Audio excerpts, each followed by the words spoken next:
दी छोड़ सतगुरु रामपाल जी परमेश्वर जी की जय हो। परम पिता परमात्मा सारी सृष्टि के रचनहार कुल मालिक असंख्य ब्रह्मांडों के स्वामी जगत गुरु तीनों लोकों में प्रवेश करके सबका भरण पोषण करने वाले राजाधिराज आत्माधार नाथों के नाथ देवों के देव महादेव सर्वेश्वर महेश्वर मृत्युंजय अजरो अमर आदि अनादि सनातनी प्रभु जगत पिता जगदीश्वर श्री श्री 1008 की उपाधि के वास्तविक अधिकारी अकाल मूरत शब्द स्वरूपी राम वासुदेव सर्वगतम ब्रह्म परम पूज्य प्रथम पूज्य परम संत परम पुरुष परम धनी परम दयालु सत्य कबीर हक्का कबीर अल्लाहु अकबर बाखबर अल्लाह ताला जगत के तारणहार जगत के मुक्तिदाता जगत के जगन्नाथ हारे के सहारे हिंदुओं के राम मुसलमानों के अल्लाह सिखों के वाहिगुरु ईसाइयों के मसीह दया के सागर दयानिधि करुणा के सागर करुणानिधि स्वयंभू परिभू संकट मोचन कष्ट हरण मंगल करण दुख भंजन अविगत कबीर निर्विकार निर्विषम परमात्मा अलय अलेख सतगुरु आदि अनादि सतगुरु असली मर्यादा पुरुषोत्तम असली राम असली कृष्ण असली घनश्याम असली मुरारी राजाओं के राजा महाराजाओं के महाराजा शहंशाहों के शहंशाह सम्राटों के सम्राट भगवानों के भगवान अल्लाहों के अल्लाह प्रभुओं के प्रभु मसीहाओं के मसीह सच्चे वाहे गुरु बाबाओं के बाबा पीरों के पीर सेठों के सेठ जगत सेठ सावड़सा सेठ सर्वगुण संपन्न अनंत कोटि कलाओं के स्वामी अनंत कोटि ब्रह्मांडों के नायक योगियों में महायोगी ध्यानियों में महाध्यानी सिद्धों में परम सिद्ध ज्ञानियों में तत्वज्ञानी ब्रह्म ज्ञानी महाज्ञानी परम ज्ञानी सर्वश्रेष्ठ ज्ञानी विज्ञानी युवा कबीर समरथ कबीर असमवात अमित ओजा सच्चे रहनुमा करीम अल्लाह सुभान अल्लाह दुनिया के अंतिम पैगंबर 8 सितंबर 1951 से गांव धनाना जिला सोनीपत हरियाणा भारतवर्ष की पावन भूमि पे प्रकट रियल कल की भगवान श्री नारायण साकार हरि श्री बाबा साहिब संत श्रोमणी सतगुरु रामपाल जी परमेश्वर जी के चरण कमल में साध संगति से जुड़े हुए देश विदेश से आप और हम सभी सत्सेवक भाई बहनों का अनंत कोटि दंडोत प्रणाम। सत्साई भाई और बहनों, दया परमपिता परमेश्वर जी की सारी सृष्टि के मालिक की सर्व ब्रह्मांडों के रचयिता सतगुरु रामपाल जी की जिनके विशेष आशीर्वाद से शुभ आशीर्वाद से इस कलयुग की बिचली पीढ़ी में आप और हम सभी आत्माओं को साध संगति नसीब हुई, क्योंकि साध संगति से ही हम एक नेक भगत बन सकते हैं, परमात्मा को प्राप्त करने योग्य साधक बन सकते हैं। हमारे अंदर मर्यादाओं को लेकर वो भय उत्पन्न हो सकता है, मोक्ष प्राप्ति के लिए वो चिंता उत्पन्न हो सकती है जो अति आवश्यक है। अन्यथा जो भाई बहन साध संगति से नहीं जुड़े हुए हैं, जो वर्तमान समय 2024 तक भी काल प्रेरित सतलोक आश्रम मैनेजमेंट हरियाणा वालों के पीछे ही लगे हुए हैं, गुरुदेव के कलयुगी परिवार के पीछे उनके बेटा बेटी भाई बंधु रिश्तेदारों के पीछे लगे हुए हैं, आप उन भाई बहनों के आचार विचार व्यवहार उनका बोलना चलना उठना बैठना उनकी नियम मर्यादा आप जी देख सकते हैं। यदि कभी आपकी उनसे मुलाकात हो जाए तो आपको पता चलेगा कि साध संगति यदि दिन है तो आश्रमों से जुड़े हुए भाई बहन रात्रि हैं। साध संगति यदि गंध है तो शतलोक आश्रमों से जुड़े हुए भाई बहन दुर्गंध है।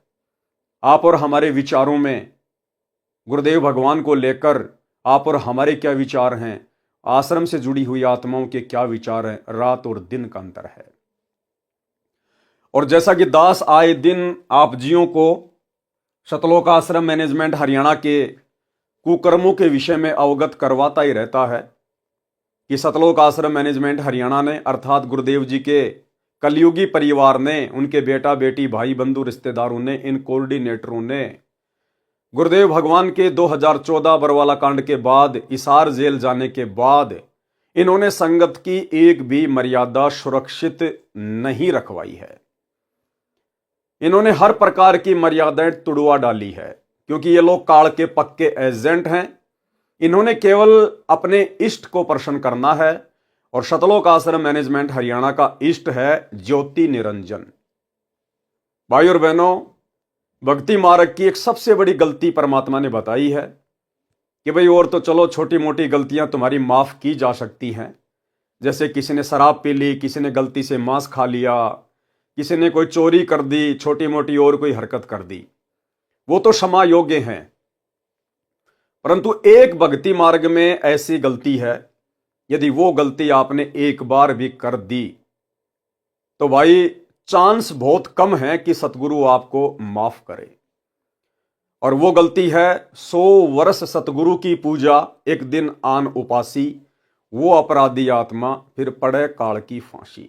आन उपासना, अन्य देवी देवताओं की पूजा करना या अन्य देवी देवताओं की पूजा में सहयोग करना, शास्त्र विरुद्ध साधना में सहयोग करना, ये सबसे बड़ी गलती है। इसे परमात्मा माफ नहीं करता है, क्योंकि सतलोक में हमने यही तो गलती की थी। हमारा पूज्य इष्ट, हमारा पूज्य परमेश्वर कबीर परमात्मा सतगुरु रामपाल जी, और हमने सतलोक में आस्था लगा ली इस काल के ऊपर। यानी हमने अपने परमेश्वर से आस्था हटा के और इस काल के ऊपर लगा ली, और परमेश्वर ने उसी गलती के चलते हमें फिर उसी काल के साथ नीचे 21 ब्रह्मांड में भेज दिया। और अभी तक हम यहीं फंसे पड़े हैं, सतलोक गए नहीं हैं। परमात्मा सतलोक उस समय लेके जाएगा जब पूरी तरह से चेक कर लेगा, देख लेगा कि वैसी ही गलती ये आत्माएं फिर से तो नहीं करेंगी।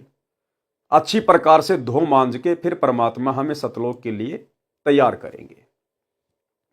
लेकिन यहां सतलोक आश्रम मैनेजमेंट हरियाणा जिस शास्त्र विरुद्ध साधना में सहयोग करने के लिए गुरुदेव भगवान हमें मना करते हैं, हमें बार बार जगाते हैं कि बच्चों, गलत काम करना या गलत काम में सहयोग करना दोनों ही महापाप हैं। लेकिन सतलोक आश्रम मैनेजमेंट हरियाणा है कि उन्हें कोई फर्क ही नहीं पड़ता है। लगता है किसी ने उनके ज्ञान वाली नस काट दी है। जिस प्रकार हम सत्सेवक भाई बहन अपने इष्ट, अपने गुरुदेव भगवान को सदकर्म करके उनकी मर्यादाओं में चलते हुए उन्हें प्रसन्न करने का पूर्ण प्रयास कर रहे हैं, क्योंकि गुरु को प्रसन्न किए बिना हम लाख जन्म भी सतलोक नहीं जा सकते। भक्ति अपनी जगह है, लेकिन गुरु की मेहर विशेष चाहिए। इन बातां के पाइए कर सतगुरु नजर निहाल, और राजी कर सतगुरु रूठे नू। लेकिन दूसरी तरफ सतलोक आश्रम मैनेजमेंट हरियाणा गुरुदेव का कलयुगी परिवार या कोऑर्डिनेटर अपने इष्ट ज्योति निरंजन को खुश करने का हम सत्सेवकों से कहीं ज्यादा भरकस प्रयास कर रहे हैं, क्योंकि काल ने इनकी स्पेशल ड्यूटी लगा रखी है कि तुम्हारा खुद का तो बेड़ा गर्क हुआ पड़ा है, तुम संत रामपाल जी की संगत का भी बेड़ा गर्क करो। ये स्पेशल काल के एजेंट है, काल के दूत है। क्योंकि सूक्ष्म रूप में कबीर परमेश्वर और ज्योति निरंजन की लड़ाई चल रही है, और धरातल पर उन दोनों के एजेंट आपस में लड़ रहे हैं ज्ञान आधार से। सतगुरु के एजेंट है सतसेवक, और ज्योति निरंजन काल के एजेंट हैं सतलोक आश्रम मैनेजमेंट हरियाणा वाले। और सन 2014 बरवाला कांड के बाद से इन दोनों ही ग्रुपों में, क्योंकि संत रामपाल जी की संगत में 2 पार्ट हो चुके हैं, सबको पता है। एक पार्ट जो बिल्कुल अज्ञान और पाखंड के ढेर पे बैठा है, सतलोक आश्रम मैनेजमेंट हरियाणा। दूसरा ग्रुप साध संगति, जो अपने गुरु को प्रसन्न करने का हर संभव प्रयास करते हैं। वो भले खुद टूट जाएंगे, लेकिन मर्यादा टूटने नहीं देंगे। तो भाई और बहनों, 2025 शुरू हो चुकी है, और सतलोक आश्रम मैनेजमेंट हरियाणा के घटिया कुक्रम रुकने का नाम नहीं ले रहे हैं। अभी कुछ ही दिन पहले सतगुरु रामपाल जी के बड़े लड़के ने समाज के साथ में, विशेषकर जाट समाज के साथ में, क्योंकि सतगुरु रामपाल जी के बेटे की जाति है जाट जाति, उसकी जीव जाति नहीं है, उसकी जाट जाति है। और उसका कोई भगत समाज नहीं है, उसका जाट समाज है। और वो केवल अपने जाट समाज को, अपने जाट भाइयों को प्रसन्न करने में काल प्रेरणा से दिन रात लगा हुआ है, कोई भी मौका नहीं चूकता है। कुछ ही दिन पहले हम सत्सेवक भाई बहनों ने उन लोगों को समझाने के लिए एक वीडियो बनाया था कि भाई आप ये क्या कुकर्म कर रहे हो। ये समाज के लिए धर्मशाला बनवाना, समाज वालों के साथ भाईचारा निभाना, ये भक्ति मार्ग में नहीं चलता। अब हमारी जाति जाट जाति नहीं है, अब हमारी जाति जीव है। हमें अपनी औकात का पता चल जाना चाहिए। अगर मर्यादा में नहीं रहे, सतगुरु के वचन को इसी प्रकार तोड़ते रहे, तो गधे बना के छोड़ दिए जाएंगे, गधे बना के। धनाना की गलियों में घूमोगे, फिर तुम्हारा गधा समाज होगा, गधा समाज। लेकिन भाई और बहनों, आप और हमारी बातों का इनके ऊपर कोई असर नहीं हुआ। और भला हो भी कैसे, जब ये लोग अपने बाप की बातों को, सतगुरु रामपाल जी परमेश्वर जी के सत्संगों को सीरियस नहीं ले रहे हैं, तो भला आप और हम सत्सेवक कौन से खेत की मूली हैं जो हमारी बात ये मानेंगे। तो हमने तो प्रयास किया था इनको समझाने के लिए, वीडियो बनाकर, कि हो सकता सुधर जाएं, आगे से ऐसी घटिया हरकत ना करें, ना खुद के कर्म फोड़ें और ना बेचारी भोली वाली संगत जो इनको भगत मानकर ज्योति पाठ और दान का पैसा इन आश्रमों में दे रही है, और उसी भोली वाली संगत के दान का दुरुपयोग ये जाट धर्मशाला बनवाने में, स्टेडियम बनवाने में, हॉस्पिटल बनवाने में, राजनीति करने में जो बर्बाद करवाया जा रहा है, तो बेचारी संगत के भी कर्म फूटने से बचें। लेकिन भाई और बहनों, कहते हैं कि गधे की आंख में जितना घी डालोगे वो उतना ही तुमसे नाराज होगा कि भाई ये तो मेरी आंख फोड़ने के लिए आ रहा है, क्योंकि गधे को ये नहीं पता कि आंख में घी डालने का मतलब क्या होता है, लेकिन वो तो उल्टा ही सोचेगा।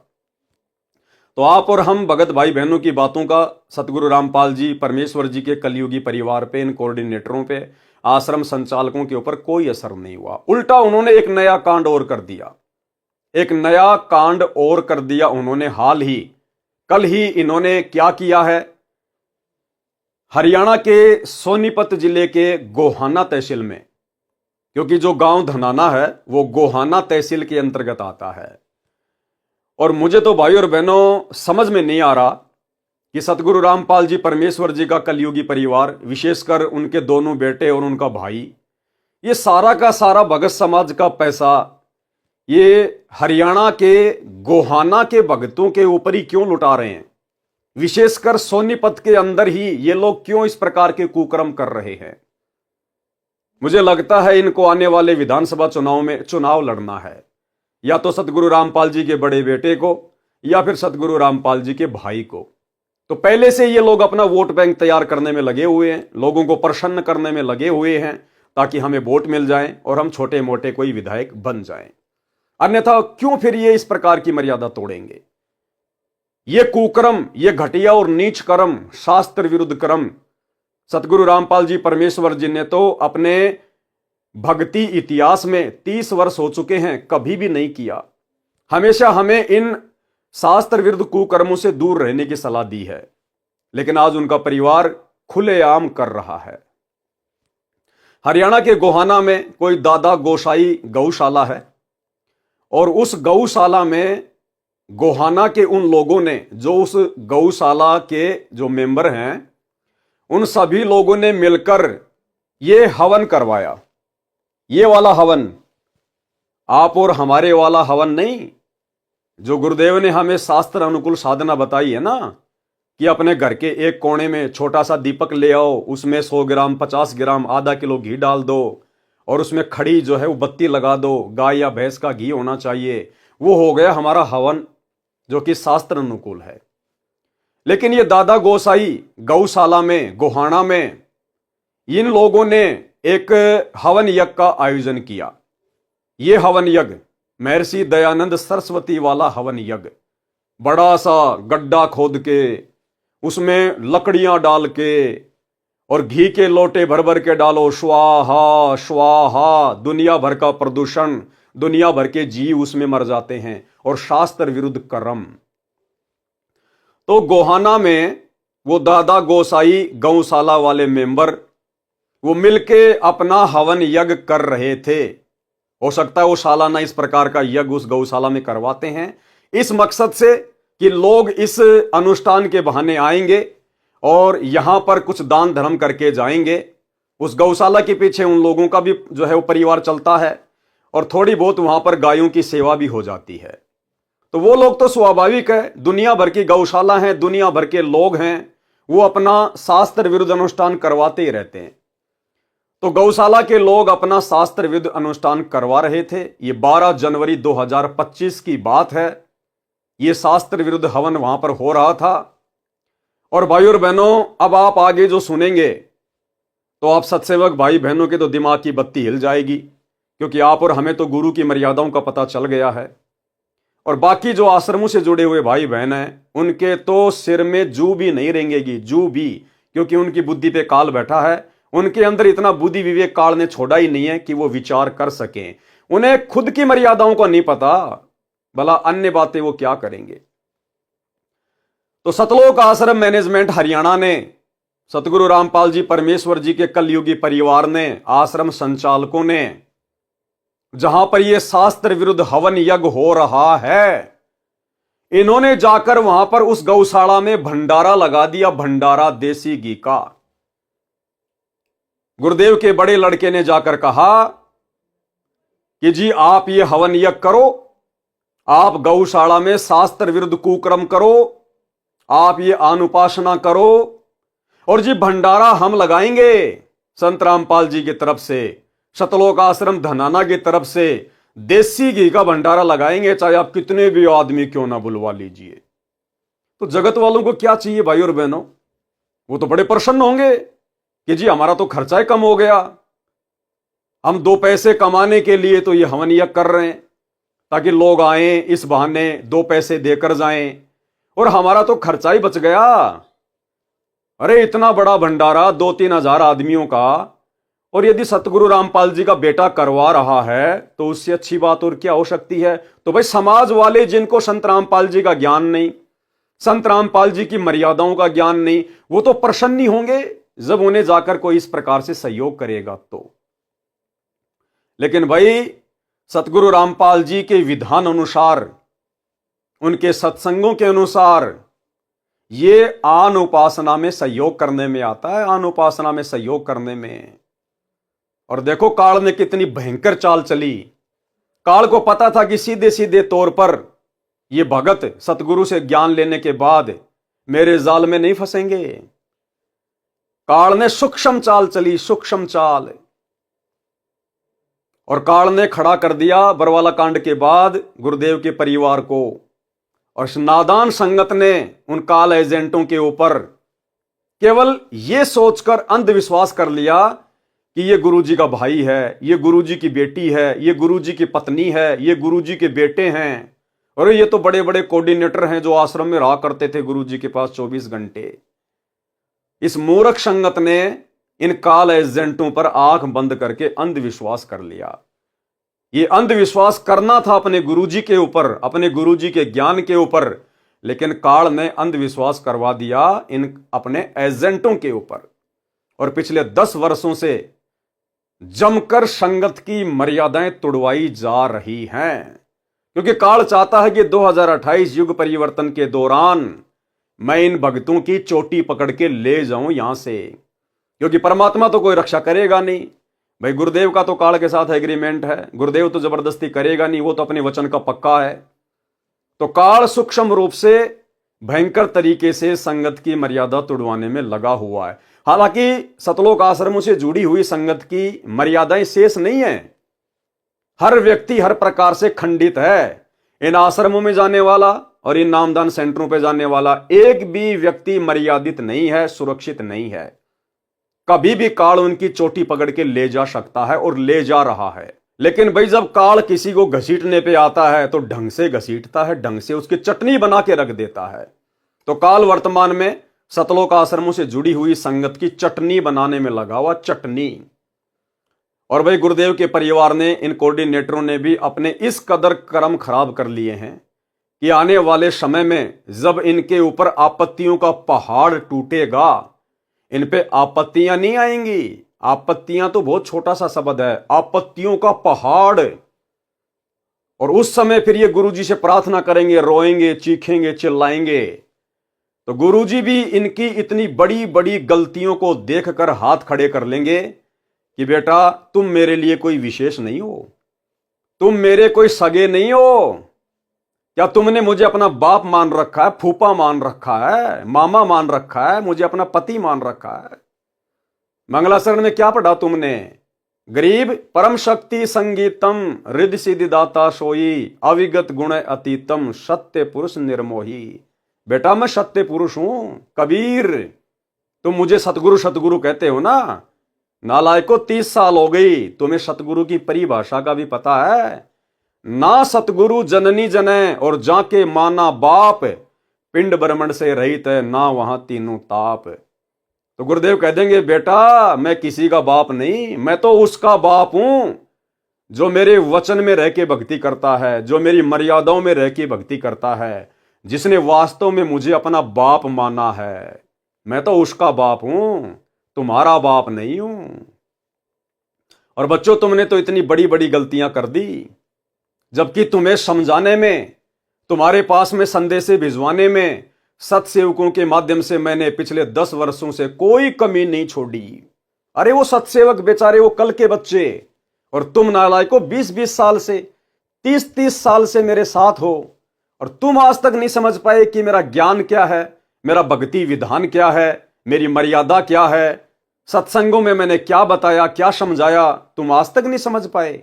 और वो कल के बच्चे मेरे जेल जाने के बाद जो संकल्प ले लेके जुड़े हैं, वो मेरे कल के बच्चे एडी से चोटी तक मुझे जान गए। भैया मैं निर्मोही हूं, निर्मोही, मेरा कोई सगा नहीं है। मेरा सगा वो है जो मेरी मर्यादा में रह के भक्ति करेगा। और भाई तुमने तो पहाड़ जैसी गलतियां कर रखी हैं, पहाड़ जैसी गलतियां। मैं भला अब तुम्हारी मदद कैसे कर सकता हूं? हाँ, यदि तुम्हारा कोई प्रारब्ध का, यदि कोई पुण्य शेष है, कोई दान धर्म का कोई अंश शेष है, तो भैया तुम्हारी सुरक्षा हो सकती है, अन्यथा मेरी तरफ से किसी प्रकार की कोई सुरक्षा की उम्मीद मत करना। तो भाई और बहनों, अब आपको दिखाता हूं ये गोहाना की गौशाला, जिसमें ये अनुपासी लोग, शास्त्र विरुद्ध साधना करने वाले लोग, जो गौशाला खोल के बैठे हैं, आम जगत के लोग, इन्होंने अपना वार्षिक अनुष्ठान किया, ये हवन यज्ञ करवाया, और उस हवन यज्ञ में जबरदस्ती एंट्री कार्ड ने करवा दी सतलोक आश्रम मैनेजमेंट हरियाणा की कि जी भंडारा हम करवाएंगे। तो अब आपको दिखाते हैं सतलोक आश्रम मैनेजमेंट हरियाणा का भंडारा। और थोड़े दिन पहले ये लोग जो प्रचार कर रहे थे ना, ये सा न्यूज चैनल हरियाणा, सा न्यूज चैनल हरियाणा, यही सब खबरें डालने के लिए इन्होंने भक्तों की ड्यूटी लगाई थी, गांव गांव गली गली, कि लोगों के मोबाइल हाथ में ले लेके चैनल को सब्सक्राइब करवाओ। ये न्यूज दिखाने के लिए, इस पाखंड को, जिस पाखंड को समाप्त करने के लिए सतगुरु रामपाल जी सतलोक से चल के आए हैं, जिस शास्त्र विरुद्ध हवन को, पाखंड को समाप्त करने के लिए सतगुरु रामपाल जी ने दुनिया से पंगा लिया, ये महर्षि दयानंद के द्वारा शुरू किया गया पाखंड है, जिसके कारण 21 महीने गुरुदेव रोहतक की जेल में रहे, आज 10 साल से हिसार की जेल में बैठे हैं। इसी आन उपासना के अंतर्गत शास्त्र विरुद्ध साधना के तहत किया जाने वाला यह यज्ञ हवन, जो गोहाना की उस गौशाला में किया जा रहा है, और उसमें सहयोग करने के लिए पहुंच गया सतलोक आश्रम मैनेजमेंट हरियाणा। तो सोचिए भाई और बहनों, ये सतगुरु के एजेंट हैं या काल के एजेंट हैं? अरे वो जगत वाले अपना अनुष्ठान कर रहे हैं, हमें क्या आपत्ति है, क्या ऑब्जेक्शन है? नालायकों, तुम क्यों जबरदस्ती वहां पे एंट्री लेने चले गए? अरे हमारा क्या लेना देना? जहां पर इस प्रकार के शास्त्र विरुद्ध धार्मिक अनुष्ठान होते हैं, हमने तो उसके आसपास से भी गुजरने में डर लगना चाहिए, आसपास से गुजरने में भी। और जबरदस्ती तुम लोग वहां जाकर भंडारा कर रहे हो।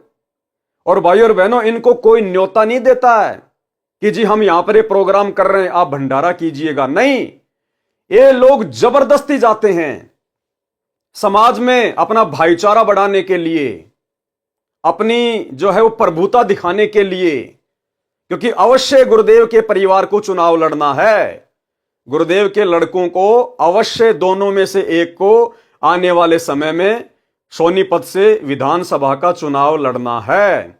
इसीलिए ये लोग जबरदस्ती अपने समाज के अंदर, जाट समाज के अंदर घुसते हैं, जबरदस्ती कहीं भंडारा लगा दिया, कहीं धर्मशाला बनवा रहे हैं, कहीं पर स्टेडियम बना रहे हैं, कहीं पर ये बसें चला रहे हैं, कहीं रोडों का कार्य शुरू किया जा रहा है, कहीं पर एम्बुलेंस चलाई जा रही है। अन्यथा सोचिए भाई और बहनों, क्या पूरे इंडिया में गौशाला केवल हरियाणा के सोनीपत में है क्या? अरे एक ही जिले में है क्या? ये लोग जितने भी कार्य कर रहे हैं शास्त्र विरुद्ध, ये हरियाणा के सोनीपत में क्यों करते हैं? अपने जाट समाज वालों के लिए क्यों करते हैं? अरे बाकी स्टेट में भी तो सतलोक आश्रम खुले हुए हैं, वहां भी तो आसपास में गौशाला हैं, उनके भी तो धार्मिक हवन यज्ञ होते हैं। उधर भी तो अन्य समाज की धर्मशालाएं बन रही हैं। वहां के लोगों को भी तो बसों की आवश्यकता है, एम्बुलेंस की आवश्यकता है। वहां के लोगों के गांवों की भी तो सड़कें खराब हैं। फिर वहां इस प्रकार के कार्य क्यों नहीं किए जा रहे? केवल धनाना गांव के आसपास सोनीपत जिले में और विशेषकर गोहाना तहसील में ही और विशेषकर जाट समाज के अंतर्गत होने वाले कार्य ही क्यों किए जा रहे हैं? क्योंकि ये बेबुद्धि के लोग हैं। कौन? सतगुरु रामपाल जी के दोनों लड़के, ये बेबुद्धि के प्राणी हैं।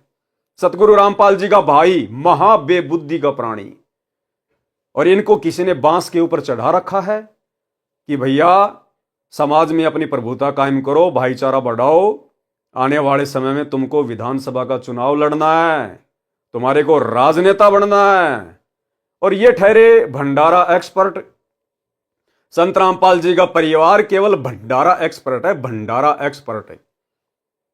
आप इनसे कैसा ही भंडारा करवा लो, और मैं गारंटी देता हूं भाई और बहनों, अगर गोहाना तहसील का या सोनीपत जिले का कोई बड़ा नेता, एमपी, एमएलए, अगर उसकी माता की या उसके पिताजी की डेथ हो जाए, निधन हो जाए, और वो एमपी या एमएलए संत रामपाल जी के बड़े लड़के के पास संदेशा भिजवाए कि भाई मेरी माता जी एक्सपायर हो गई है, परसों उसकी 13वीं है, और मैंने तो भाई 5 गांवों को निमंत्रण दे दिया, पूरे गोहाना तहसील को मैंने आमंत्रण दे दिया आने के लिए, भंडारे के लिए, और भाई मैं ये व्यवस्था कर नहीं पाऊंगा, इतना सक्षम नहीं हूं, तो आगे बोलने की जरूरत नहीं है उसको, विधायक को, एमपी को ना।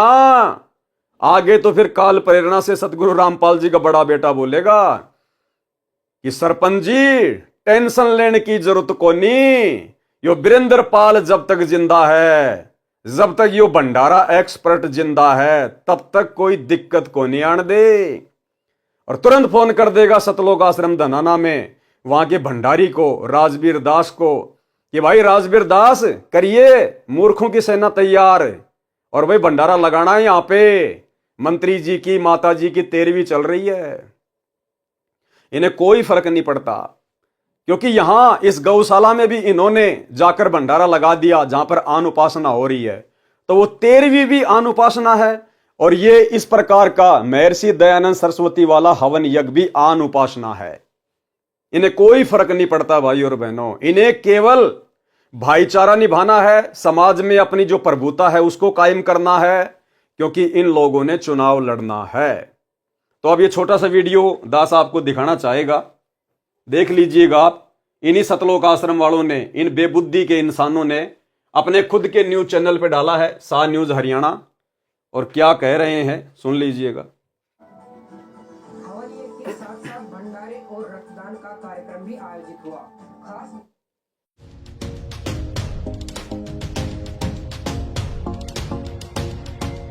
बीते रविवार 12 जनवरी को सोनीपत के गोहाना के ओल्हाना गांव में स्थित दादा गोसाई गौशाला में हवन यज्ञ का कार्यक्रम किया गया। हवन यज्ञ के साथ साथ भंडारे और रक्तदान का कार्यक्रम भी आयोजित हुआ। खास बात ये रही कि आने वाले लोगों के लिए भंडारे की व्यवस्था संत रामपाल जी महाराज की तरफ से की गई। लगभग 2000 लोग इस कार्यक्रम में शामिल हुए।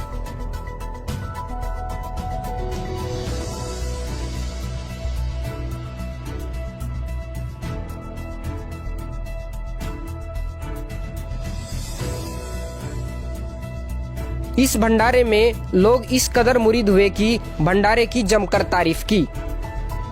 यहाँ पे जो ये भंडारा वगैरह यहाँ पे जो व्यवस्था करवाई गई है, तो आपको कैसा लगा है भंडारा? बहुत बढ़िया भाई, इस तो बढ़िया है ही नहीं, कुछ भंडारा तो बढ़िया। और यहाँ पे जो भंडारे की व्यवस्था करवाने समय जो साफ सफाई स्वच्छता के यहाँ पे पूरा ध्यान रखा गया। अब ये जगत वालों से इंटरव्यू ले रहे हैं सतलोक आश्रम मैनेजमेंट हरियाणा वाले कि यहाँ पर दादा गोसाई धर्मशाला में जो भंडारा लगाया गया है, आपको भंडारा कैसा लगा? तो जगत वाले भैया जो बेचारे डालडा का भंडारा खाते हैं, कहीं भी जाते हैं डालडा के उनको लड्डू मिलते हैं, डालडा का चूरमा मिलता है, तो जब उनको देसी घी का खाना मिलेगा तो वो तो बड़ाई करेंगे करेंगे। अरे जगत वालों को मुफ्त में खाने को मिल जाए, इससे अच्छा और क्या है? और जगत वाले क्यों नहीं बड़ाई करेंगे खा के भाई? क्योंकि ना बेचारों को संत रामपाल जी के ज्ञान का पता, ना इनको उनकी मर्यादाओं का पता। अगर ये किसी भगत का इंटरव्यू लें जो साध संगति से जुड़ा हुआ है तो 2 मिनट में इनकी धोती सी धोके रख देगा कि क्या भंडारा, नालायकों क्यों अपने कर्म खराब कर रहे हो, क्यों संगत की ऐसी तैसी करवा रहे हो। तुम्हारे बाप सतगुरु रामपाल जी ने कौन से दिन इन धार्मिक शास्त्र विरुद्ध इन हवन यज्ञों में सहयोग किया था।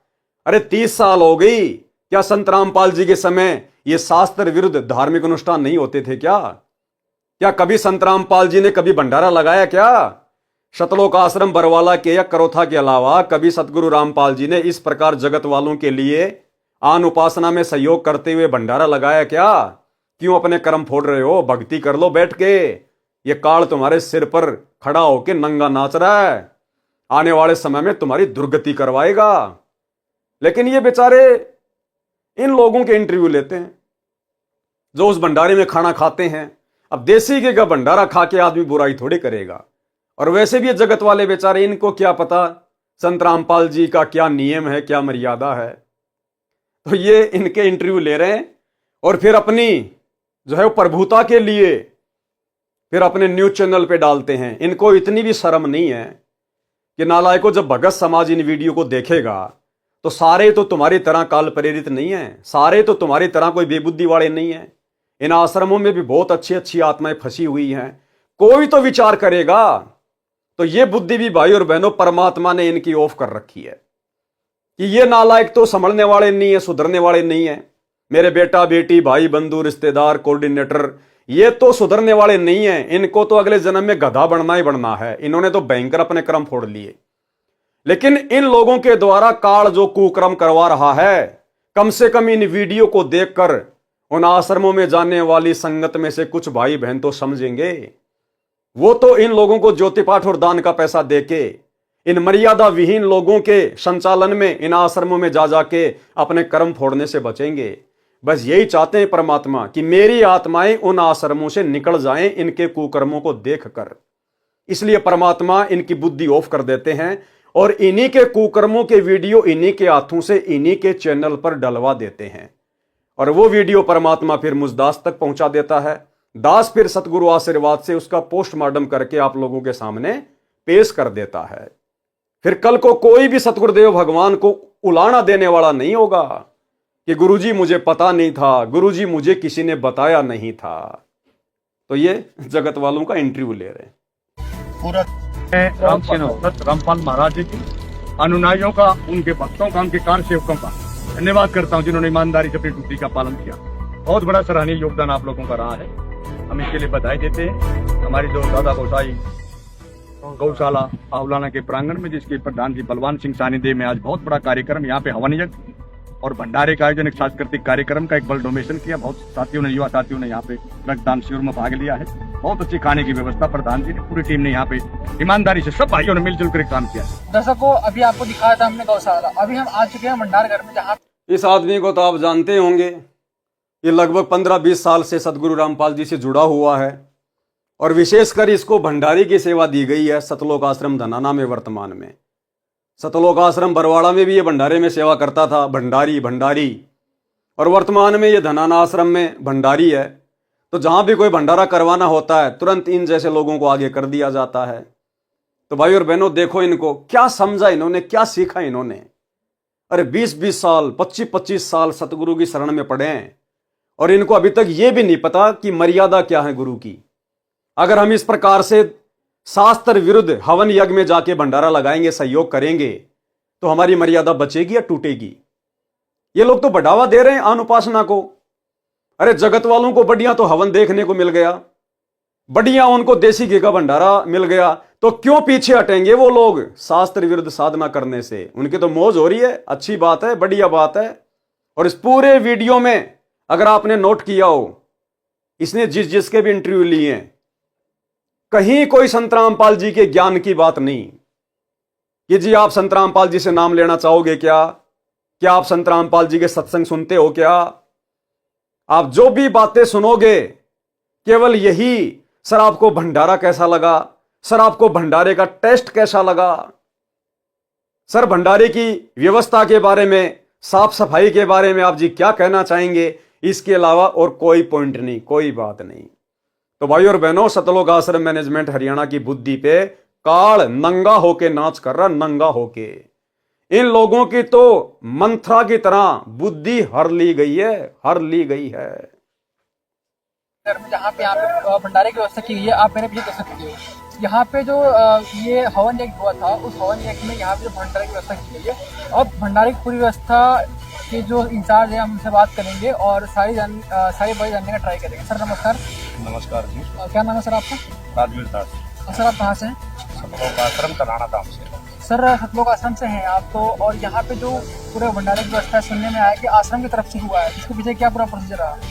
प्रोसीजर तो यही है जी, गौशाला के प्रधान की दर्शन दी, जो के पास उन्होंने प्रार्थना करना की परमात्मा का आदेश आ गया, तो आदेश को पाकर हम यहाँ भंडारे की व्यवस्था करने के लिए सतलोक आश्रम तराना से सभी सेवादार इकट्ठे होकर सेवा में आते हैं।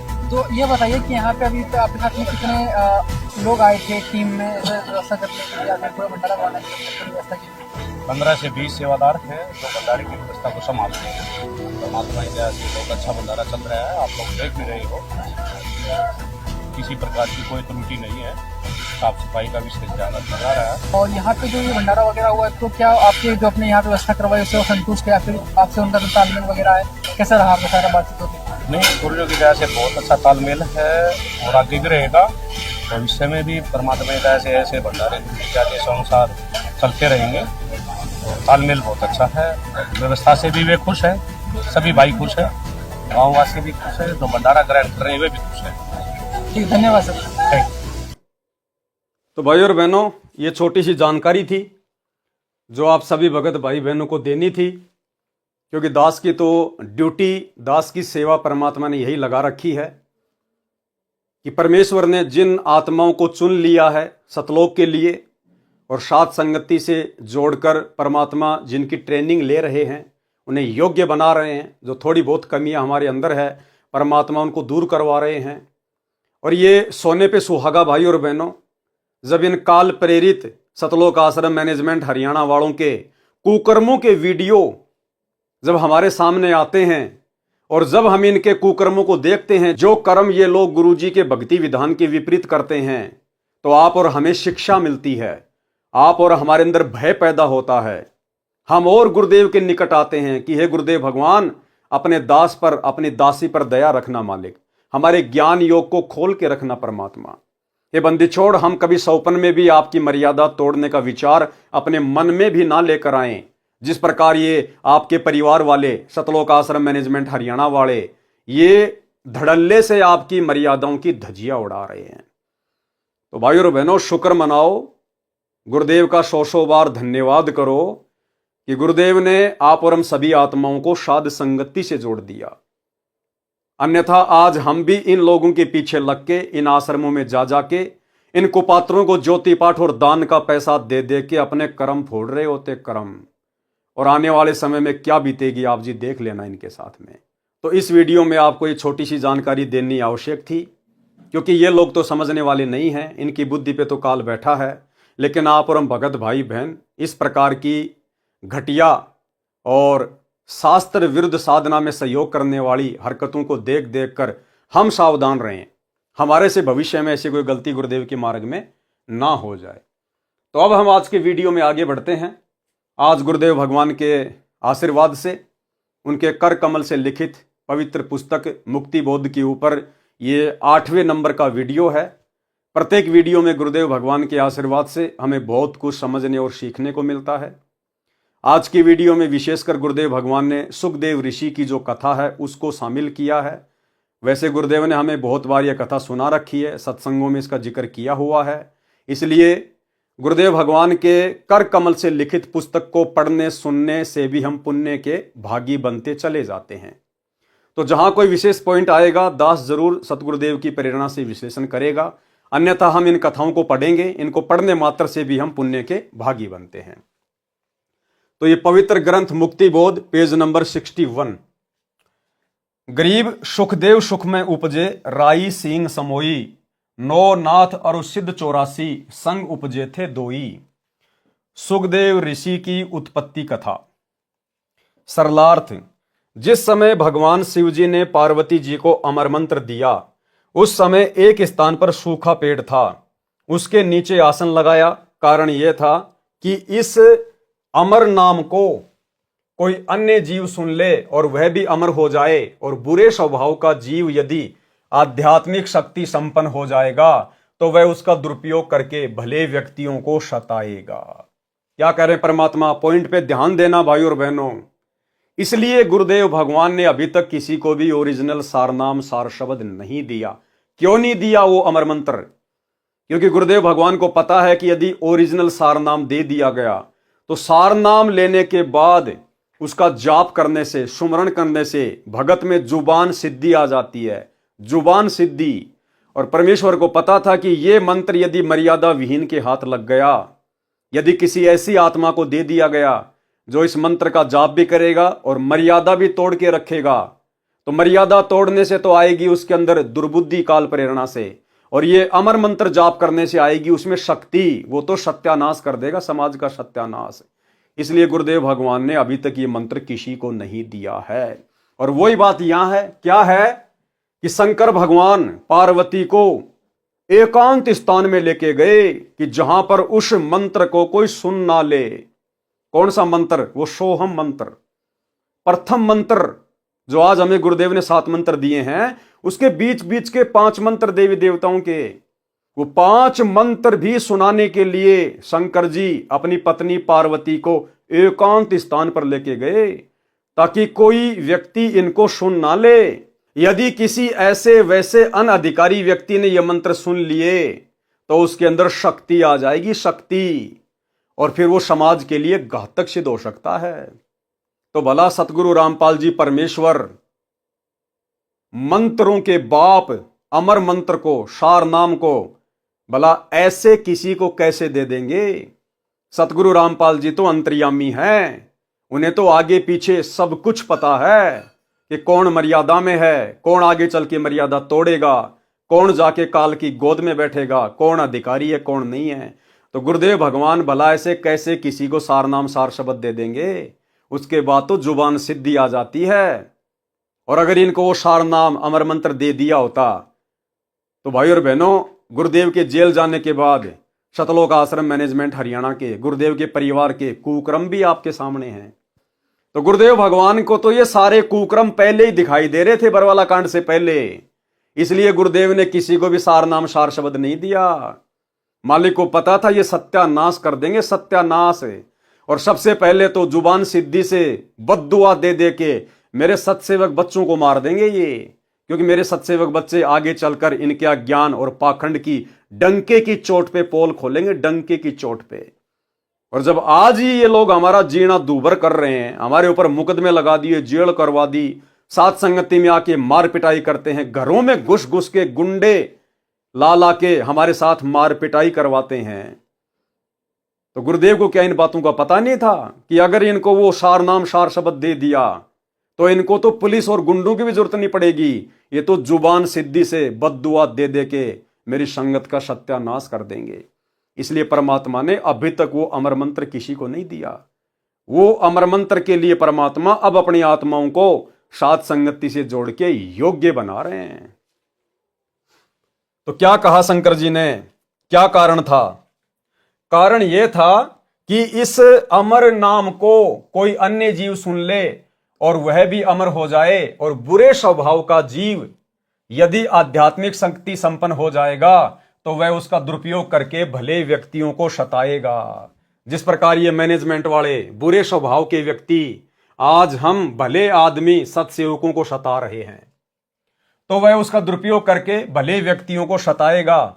इसलिए सब गुरुजन एकांत स्थान पर केवल उपदेश देने योग्य हुए व्यक्तियों को ही बैठाकर नाम देते हैं। भगवान शंकर जी ने अपने हाथों से ताली बजाई, जिसका भयंकर नाद यानी शोर हुआ। आसपास के पशु तथा पक्षी डरकर दूर चले गए। सूखा वृक्ष इसलिए चुना था कि कोई पक्षी आएगा तो तुरंत दिखाई देगा। उस वृक्ष की खोगर यानी वृक्ष के थोते तने में मादा तोते ने अंडे पैदा कर रखे थे। एक अंडा अस्वस्थ था, अन्य स्वस्थ थे। वे शंकर जी की ताड़ी यानी हाथों की आवाज से ही पक्षी बनकर उड़ गए। वह खराब गंदा हुआ अंडा रह गया। जिस जीव को वह अंडा प्राप्त हुआ था वह उस अंडे में बैठा था, उसके परिपक्व होने तथा स्वयं को शरीर प्राप्त करने का इंतजार कर रहा था। जैसे बच्चा गर्भ में आने से ही माता पिता उसे अपना मान लेते हैं, इसी प्रकार जीव जिस शरीर या अंडे में प्रवेश होता है तो उसे अपना मान लेता है। मृत्यु के उपरांत शमशान घाट पर अंतिम संस्कार के पश्चात बची हुई हड्डियों के टुकड़ों को उठाकर किसी अथाह दरिया में बहा देते हैं, जिसको अस्थियां उठाना या फूल उठाना कहते हैं। अब आम समाज में जब कोई व्यक्ति मर जाता है, स्त्री या पुरुष, उसके बाद उनकी हड्डियों को गंगा जी में क्यों जल प्रवाहित करके आते थे, उसका क्या कारण था, जो आज एक परंपरा बनी हुई है। उसका कारण यही था भाई और बहनों कि शास्त्र अनुकूल साधना तो थी नहीं, और मरने के बाद में फिर क्या होगा, वो प्रेत योनि में जाएगा या फिर वो नरक में जाएगा। यदि शरीर छूटने के बाद में किसी को प्रेत योनि मिल गई तो वो प्रेत सीधा सूक्ष्म रूप में अपने उसी गांव, अपने उसी घर में आता है, और घर में आने के बाद फिर वो देखता है कि यहां तो सब रो रहे हैं, क्यों रो रहे हैं, मैं तो आ गया। अब उसको ये नहीं पता कि मेरा शरीर छूट गया, और वो घर वालों से कहता है, बातें करता है कि तुम क्यों रो रहे हो, मैं आ गया, मैं जिंदा हूं, आगे लिखा हुआ इसमें। लेकिन जो दूसरे जो प्रेत होते हैं, क्योंकि भाई और बहनों अनगिनत प्राणी प्रेत योनि में, भूत योनि में आप और हमारे चारों तरफ घूमते रहते हैं। वो सूक्ष्म शरीर में होते हैं, इसलिए हमें दिखाई नहीं देते। और एक सत्संग में गुरुदेव भगवान ने बताया कि प्रत्येक स्त्री या पुरुष के अंदर भूत रहते हैं, प्रेत रहते हैं। अब ये बात अलग है कि उनके संस्कारवश वो उनको दुखी नहीं करते, उनको परेशान नहीं करते। बाकी सबके अंदर प्रेत हैं, सबके अंदर भूत हैं। केवल हम भक्तों को छोड़कर, सतगुरु रामपाल जी परमेश्वर जी के मर्यादित भक्तों को छोड़कर सभी के अंदर भूत प्रवेश हैं, जो है प्रेत प्रवेश हैं। तो जब वो प्रेत योनि प्राप्त करके सीधा अपने घर पे आता है तो घर वालों से कहता है कि तुम रो क्यों रहे हो, मैं आ तो गया। लेकिन घर वाले उसको सुन नहीं सकते, उसको देख नहीं सकते। फिर अन्य जो प्रेत होते हैं, जो घूम रहे होते हैं वहां पर, जिनको एक्सपीरियंस हो जाता है इस बात का, वो कहते रहे, भाई तू सूक्ष्म शरीर में है और ये तेरे को सुन नहीं सकते, तेरे को देख नहीं सकते ये। फिर उसको चिंता बनती है कि फिर मेरा शरीर कहाँ है। फिर उसको याद आया कि मेरे को तो शमशान घाट में लेके गए थे। फिर वो शमशान घाट में जाता है और वहां जाके उसका शरीर तो मिलता नहीं। फिर वहां जो हड्डियां वड्डियां होती हैं, वो उन हड्डियों को अपना शरीर समझ के उनसे चिपक जाता है, वो उनसे चिपक जाता है। और फिर क्या करता है, वो अपने घर वालों को परेशान करता है, दुखी करता है, उनके काम धंधे में जो है वो नुकसान कर देता है, उनके जो है वो पशुओं में नुकसान कर देता है। तो फिर जो अन्य लोग थे, जो पंडित, जो ब्राह्मण लोग थे, उन्होंने बताया कि साहब ऐसी ऐसी बात है, वो प्रेत योनि को प्राप्त है और वो तुम्हें दुखी कर रहा है। तो फिर मरने के बाद में कि भाई जब तक उसका ऊपर हिसाब किताब पूरा होगा तब तक हम इसकी हड्डियों को किसी ऐसी जगह पे डाल के आ जाते हैं जहां पर ये जा ना सके, जहां इसको मालूम ही ना पड़े कि मेरी हड्डियां कहां गई। तो इस परेशानी से बचने के लिए ये गंगा जी में अस्थियां प्रवाहित करने की परंपरा चली थी। अब हम हो गए सतगुरु रामपाल जी के भगत, हमें मिल गई शास्त्र अनुकूल साधना, तो हम प्रेत बनेंगे नहीं। और जो हमारे परिवार के मेंबर हैं, जो रिश्तेदार हैं, जो सतगुरु रामपाल जी की भक्ति नहीं कर रहे, वो बनेंगे प्रेत। अगर वो प्रेत बनेंगे तो वो हमें किसी प्रकार का कोई नुकसान दे नहीं सकते, क्योंकि हम तो सतगुरु के शरण में हैं, हमारे ऊपर उनका कोई किसी प्रकार का प्रभाव नहीं होगा। तो ना तो हमने किसी भी उपदेशी भाई बहनों की अस्थियों को जलाने के बाद गंगा जी में डालना है, हमने छेड़ना ही नहीं, पड़ी रहो वहां पे, हमारे लिए कुछ नहीं है। ना हमने जमीन में दाबना, ना हमने कहीं उठा के फेंकना। भक्तों की हड्डियों को, और रिश्तेदारों का तो फिर मतलब ही क्या रह गया, उनकी हड्डियों को उठाना, गंगा जी में ले जाना, हम इस पाखंड में सहयोग नहीं करेंगे। और दूसरा क्या था भाई और बहनों, जब वो प्रेत आता था, शमशान में जाता था, हड्डियों से चिपक जाता था, उसके बाद जो ये सेवड़े होते हैं जंत्र मंत्र करने वाले, ये जंत्र मंत्र करके और उस आत्मा को अपने वश में कर लेते थे।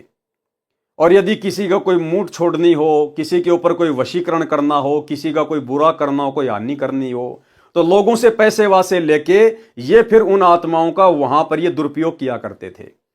तो इस कारण से भी ये जो एक जो परंपरा थी अस्थियों को गंगा जी में डालने की, ये शुरू हुई थी। लेकिन अब ये परंपरा आप और हमारे लिए नहीं है। हम सच्चे गुरु की शरण में आ गए, सर्वशक्तिमान परमात्मा की शरण में आ गए, जिस परमात्मा से ये भूतों का नाथ काल भगवान भी डरता है, कांपता है। फिर भला ये छोटे मोटे भूत प्रेत आप और हमारा क्या बिगाड़ लेंगे। ना हमने अपने किसी रिश्तेदार का इस पाखंड में सहयोग करना है। तो फिर बाद में वो प्रेत उसको बताते हैं कि भैया ना तेरे को कोई देख सकता, ना तेरे को कोई सुन सकता है। तो ठीक इसी प्रकार भाई और बहनों, वो जो जीव आत्मा थी, जो उस पेड़ के खोगर में, जो उस गंदे अंडे में थी, वो उसी को अपना शरीर मान के उससे चिपकी हुई बैठी थी। मृत्यु के उपरांत शमशान घाट पर अंतिम संस्कार के पश्चात बची हुई हड्डियों के टुकड़ों को उठाकर किसी अथाह दरिया में बहा देते हैं, जिसको अस्थियां उठाना या फूल उठाना कहते हैं। उसका कारण यह है कि जो जीव उस मानव शरीर स्त्री या पुरुष में रहा है, उसका उस शरीर में अधिक मोह हो जाता है।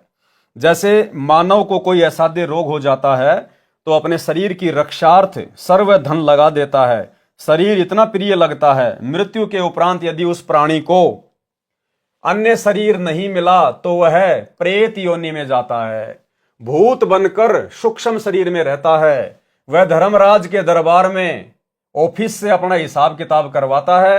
यदि प्रेत योनि प्राप्त करता है तो अपने घर आता है, अपने परिवार के व्यक्तियों से मिलकर बातें करने की कोशिश करता है और कहता है कि क्यों रो रहे हो, मैं आ गया हूं। परंतु सूक्ष्म शरीर होने के कारण परिवार के व्यक्ति न उसे देख पाते हैं और न उसकी आवाज सुनते हैं। तब उसको अन्य प्रेत बताते हैं जो आसपास में घूमते रहते हैं बहुत। तब उसको अन्य प्रेत बताते हैं कि ये तेरे को देख नहीं पा रहे हैं क्योंकि तेरा स्थूल शरीर नहीं रहा। ठीक इसी प्रकार भाई और बहनों, हम भगत भाई बहन अब इतने होशियार हो गए हैं गुरुदेव के ज्ञान आधार से, परमेश्वर के आशीर्वाद से। अब गुरुजी की मर्यादा तो छोड़िए आप, गुरुदेव भगवान ने हमें जो मर्यादा, जो नियम जो बताए हैं, आप उनकी तो बात छोड़ दीजिए, वो तो हमने निभाने हैं। हमने अन्य प्रकार की भी कोई मर्यादा नहीं तोड़नी चाहिए। हम ये ना सोचें कि मैं अकेला हूं, मुझे कोई देख नहीं रहा है। ये प्रेत, ये भूत, हमारे दादा, हमारे परदादा, हमारे गांव वाले, आड़ोस पड़ोस वाले, वो सब प्रेत योनियों में भटक रहे हैं, घूम रहे हैं और वो हमें सब देख रहे हैं। यदि हम कोई भी ऐसी वैसी हरकत करते हैं तो देखो, अगर हम अपने मन में सोचेंगे तो हमारा गुरुदेव भगवान देख रहा है, हम उससे नहीं बच सकते। और वैसे देखें कि मैं तो एकांत स्थान पे हूं, मुझे कोई देख नहीं रहा है, किसी से मोबाइल से बातें कर रहे हैं, अश्लील चैटिंग कर रहे हैं, या ऐसी कोई मर्यादा तोड़ रहे हैं भगत होने के बाद भी, या कोई मिलावट कर रहे हैं, कोई चोरी कर रहे हैं, कोई ठगी कर रहे हैं, कोई रिश्वत ले रहे हैं, या किसी माता बहन की तरफ कोई गंदी नजर कर रहे हैं, या ऐसी वैसी कोई भी हरकत, तो आप ये ना सोचिए कि मुझे कोई देख नहीं रहा। पहली बात तो अंतर्यामी सतगुरु रामपाल जी भगवान आपकी हर हरकत को देख रहा है। ये बाहरी हरकत तो छोड़ दीजिए, आपके मन में भी जो हरकत चल रही है वो भी आपके गुरु से दूर नहीं है। और यदि किसी को लगता है कि कौन अंतर्यामी, काहे का भगवान, कौन देखता अंदर की, तो फिर इस कथा से हमें शिक्षा ले लेनी चाहिए कि हमारे आसपास बहुत सारी आत्माएं भटकती रहती हैं, वो हमें पल पल देख रही है। और जब हम वो कुकर्म करते हैं तो आपस में फिर हमारे जो पूर्वज होते हैं, जो गांव वाले होते हैं, फिर वो आपस में बातें करते हैं कि देख ये नालायक गधा इंसान, हमारा तो शरीर छूट गया, हम तो दुखी हो रहे हैं। ये भी भूत बनने की तरफ आगे बढ़ रहा है और उसको समझाने का प्रयास करते हैं। वो चिल्लाते हैं लेकिन नालायक ये काम मत कर, पर नारी को देखिए बहन बेटी के भाव, कहे कबीर कामनाश का यही सहज उपाय। और भक्ति मार्ग में आने के बाद, इतना ज्ञान लेने के बाद, जब हम शारीरिक संबंध बनाते हैं, पति पत्नी वाले कुक्रम को नहीं छोड़ते हैं, तो हमें लगता है हम तो एकांत कमरे में हैं, हमने तो लाइटें वाइटें बंद कर दी, हमें कौन देख रहा अब रात्रि में। वो तुम्हारे दादा परदादा, तुम्हारी दादी, तुम्हारे गांव वाले, अन्य वो प्रेत, वो तुम्हारे वो मजे लेते रहते हैं। जिस प्रकार ज्ञान से अनजान व्यक्ति पोर्न फिल्म देखता है मोबाइल में, टीवी पे सेक्सी फिल्म देखता है और एकांत में बैठ जाएगा कहीं छत पे या कहीं कमरे में या कहीं खेत खात में, और सोचता है मुझे कोई नहीं देख रहा, लेकिन वहां उसके दादा परदादा गांव वाले जो प्रेत बन के घूम रहे हैं वो सब देख रहे हैं, वो मजे भी लेते हैं उनके और धिक्कारते भी हैं कि बेटा बहुत अच्छी बात है, देख देख कर कुकर्म, जल्दी भूत बनेगा, हमारे भूत समाज का नाम रोशन करेगा, हमारे भूत समाज की, हमारे जो प्रेत समाज की जनसंख्या बढ़ाएगा तू, बहुत अच्छी बात है बेटा कर। तो भाइयों और बहनों, हमें हर तरफ से काल ने बांध रखा है, हम सुरक्षित नहीं हैं। हमें लगता है कि मैं एकांत में हूं, मुझे कोई देख नहीं रहा है। हमारे ऊपर पल पल नजर हमारे गुरुदेव भगवान की तो है ही है, यहां की भी अन्य आत्माओं की हमारे ऊपर पल पल नजर रहती है। इसलिए ये ना सोचें कि मैं सुरक्षित हूं, सुरक्षित यहां कोई नहीं है। तब उसको अन्य प्रेत बताते हैं कि ये तेरे को देख नहीं पा रहे हैं क्योंकि तेरा स्थूल शरीर नहीं रहा। फिर वह प्रेत अपने शरीर की खोज में शमशान घाट पर जाता है, वहां शरीर जला दिया गया होता है, अपने शरीर की शेष बची अस्थियों को अपनी मानता है, उनसे चिपक कर रहता है। जब उन अस्थियों को उठाकर दरिया में बहाने जाते हैं तो भी वह जीव उनसे चिपका रहता है। जब दरिया में डाल देते हैं तो वह उनसे अलग हो जाता है। ज्यादातर प्रेत वहीं रह जाते हैं, कुछ एक उन परिवार वालों के साथ घर आ जाते हैं। यदि अस्थियां न उठाई जाए तो वह प्रेत बनकर शमशान घाट पर डेरा डाल लेता है। परंतु जिन्होंने परमेश्वर कबीर जी की शरण ले रखी है, किस परमेश्वर कबीर जी की? दाढ़ी मूंछ वाले परमेश्वर कबीर जी की नहीं, वो कागज का टुकड़ा मुर्दा फोटू कबीर जी की दाढ़ी मूंछ वाली, वो भला हमें क्या शरण देगी? असली कबीर परमेश्वर सतगुरु रामपाल जी की जिन्होंने शरण ले रखी है, उनके विषय में कहा जा रहा है। परंतु जिन्होंने परमेश्वर कबीर जी की शरण ले रखी है वे प्रेत नहीं बनते। अनुपदेशी यानी जिन्होंने सतगुरु रामपाल जी का नाम नहीं ले रखा है, जिन्होंने गुरु से नाम लेकर भक्ति नहीं की, वे प्रेत बनकर कभी शमशान पर, कभी घर या खेतों में या जो भी कारोबार होता है उसके आसपास घूमते रहते हैं, परिवार के सदस्यों को या अन्य को परेशान करते हैं। इसलिए नकली गुरुओं की बताई भक्ति से प्रेत बना, फिर उसको ठिकाने लगाने के लिए अस्थियां उठाकर दरिया में डालने की रीति यानी परंपरा शुरू कर दी। यदि कोई हरिद्वार हर की पौड़ी से वापस आ जाता और परिवार को परेशान करता तो उसकी गति कराने की परंपरा प्रारंभ कर दी। 13वीं 17वीं महीना 6 माही फिर बरसी मनाने लगे, फिर भी बात नहीं बनी, भूत तंग करता रहता तो उसके श्राद्ध प्रारंभ कर दिए कि अब ये पितर बन गया है, उसकी गति के लिए पिंड भरवाओ, आदि आदि क्रियाएं परिवारजनों पर थोपी गई। इसलिए भाई और बहनों, गुरुदेव भगवान विशेषकर जो उनकी शरण में आ जाता है, उनसे उपदेश लेता है, उन सभी आत्माओं को ये सारे शास्त्र विरुद्ध कर्म करने से मना करते हैं, क्योंकि इसका मुख्य कारण ये है जो गुरुदेव ने यहां पर लिखा हुआ है। उसी स्वभाव से अंडे से एक जीव चिपका था। अब उस पेड़ की खोगर में एक गंदे अंडे में एक जीव उस अंडे को अपना मान के उससे चिपका हुआ था। श्री शिव जी ने पार्वती जी को पूर्ण परमात्मा की कथा सुनाई जो परमेश्वर कबीर जी से सुनी थी। फिर प्रथम मंत्र देवी पार्वती जी को सुनाया, कमलों का भेद बताने लगे। पार्वती जी की समाधि लग गई, पार्वती जी समाधिस्थ हो गई। पहले तो हाँ हाँ हूं करती रहती थी, बाद में वह गंदा यानी जो खराब अंडा था स्वस्थ होकर उसमें तोते का बच्चा बन गया उस मंत्र के प्रभाव से, और हाँ हाँ करने लगा। आवाज में अंतर जानकर शिवजी ने पार्वती की ओर देखा तो वह तो समाधि में थी। अंतर्दृष्टि से देखा तो एक तोता सर्व ज्ञान सुन चुका था। शिवजी उस तोते को मारने के लिए उठे तो वह तोता उड़ चला। शिवजी भी आकाश मार्ग से उसका पीछा करने लगे। वेद व्यास ऋषि जी की पत्नी ने जम्भाई ली यानी मुंह खोला तो उसके मुख के द्वारा तोते वाला जीव उस ऋषि की पत्नी के शरीर में गर्भ में चला गया। वो तोते का शरीर छोड़ के और सूक्ष्म शरीर में वो आत्मा जो है वेद व्यास ऋषि की जो पत्नी थी जिसने जम्भाई ली मुंह खोला, वो सूक्ष्म शरीर से उसके अंदर उसके गर्भ में चला गया। तोते वाला शरीर वहीं त्याग दिया। शिवजी सब देख रहे थे। शिवजी ने वेद व्यास जी की पत्नी से कहा कि आपके गर्भ में मेरे ज्ञान व भक्ति मंत्र का चोर है। उसने अमर कथा सुन ली है, वह भी अमर हो गया है। जितना अमृतत्व उस मंत्र से होता है। व्यास जी भी वहीं आ गए तथा शिव जी को प्रणाम किया। आने का कारण जाना तो कहा कि हे भोलेनाथ, आप कह रहे हो कि वह अमर हो गया है। यदि वह जीव अमर हो गया है तो आप मार नहीं सकते।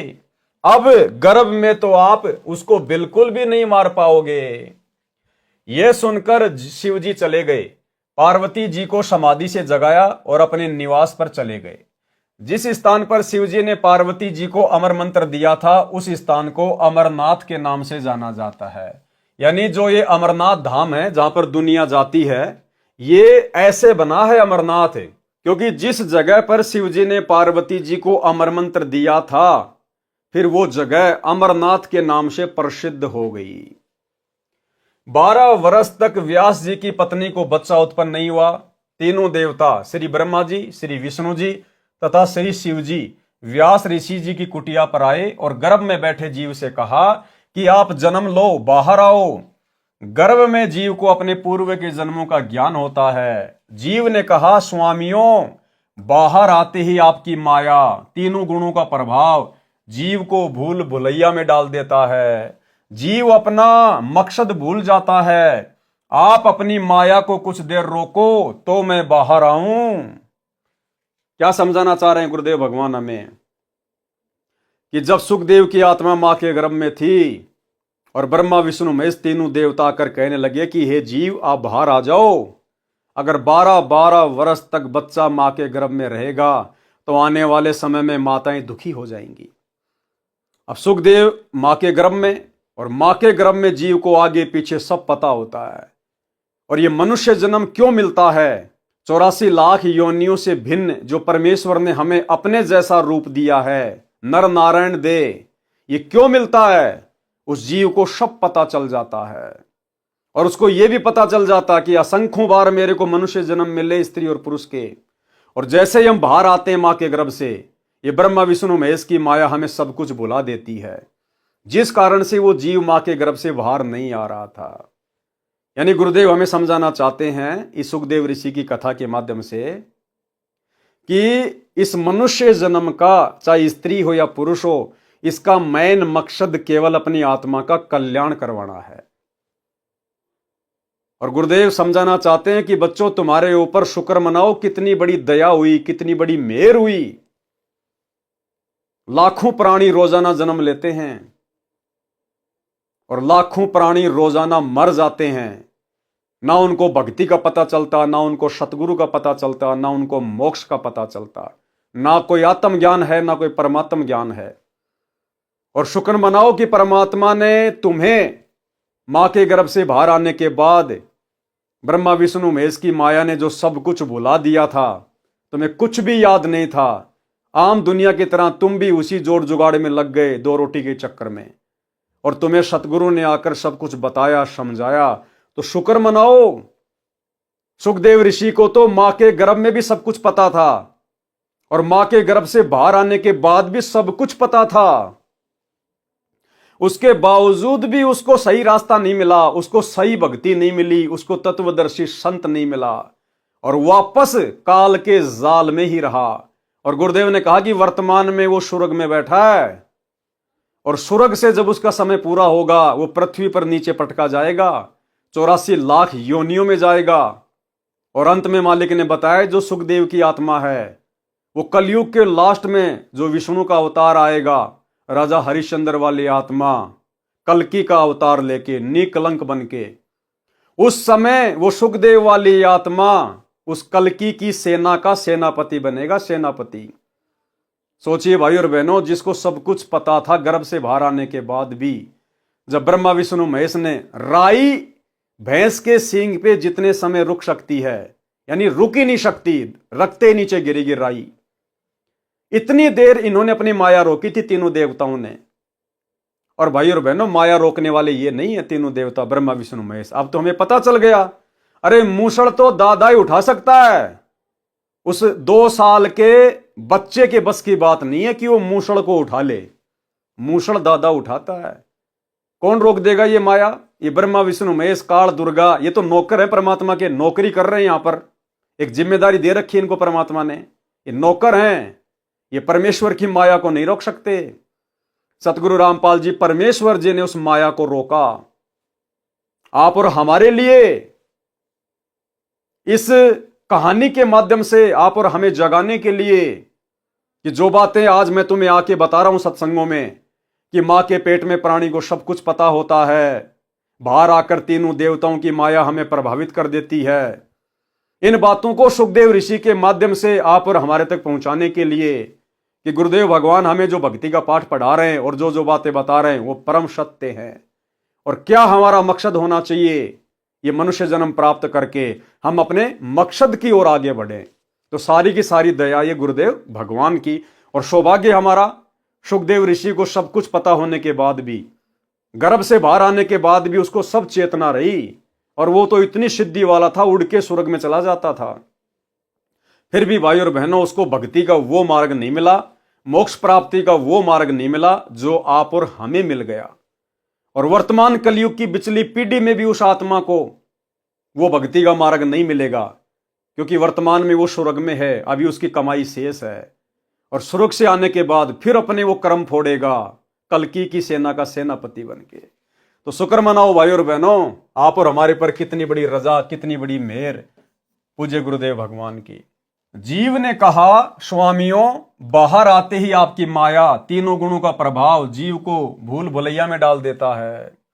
जीव अपना उद्देश्य भूल जाता है। आप अपनी माया को कुछ देर रोको तो मैं बाहर आऊं। व्यास जी की पत्नी ने कहा कि मेरे गर्भ में लड़का है, मुझे किसी प्रकार का कष्ट नहीं है। इस लड़के ने सुख दिया है, इसका नाम सुखदेव रखूंगी। सुखदेव, उसका नाम सुखदेव क्यों रखा?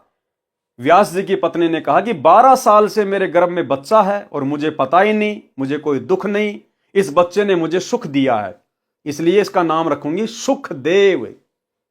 और दूसरा नाम था उसका सुखदेव, सुखदेव, सुख कहते हैं तोते को, क्योंकि वो तोते का शरीर छोड़ के फिर व्यास की पत्नी के गर्भ में एंटर हुआ था, इसलिए उसका दूसरा नाम है सुखदेव। सुख मानी तोता। इस लड़के ने मुझे सुख दिया है, इसका नाम सुखदेव रखूंगी। तीनों देवताओं ने उसको सुखदेव नाम दिया, क्योंकि वह सुख यानी तोते के शरीर में भक्ति शक्ति युक्त हुआ था।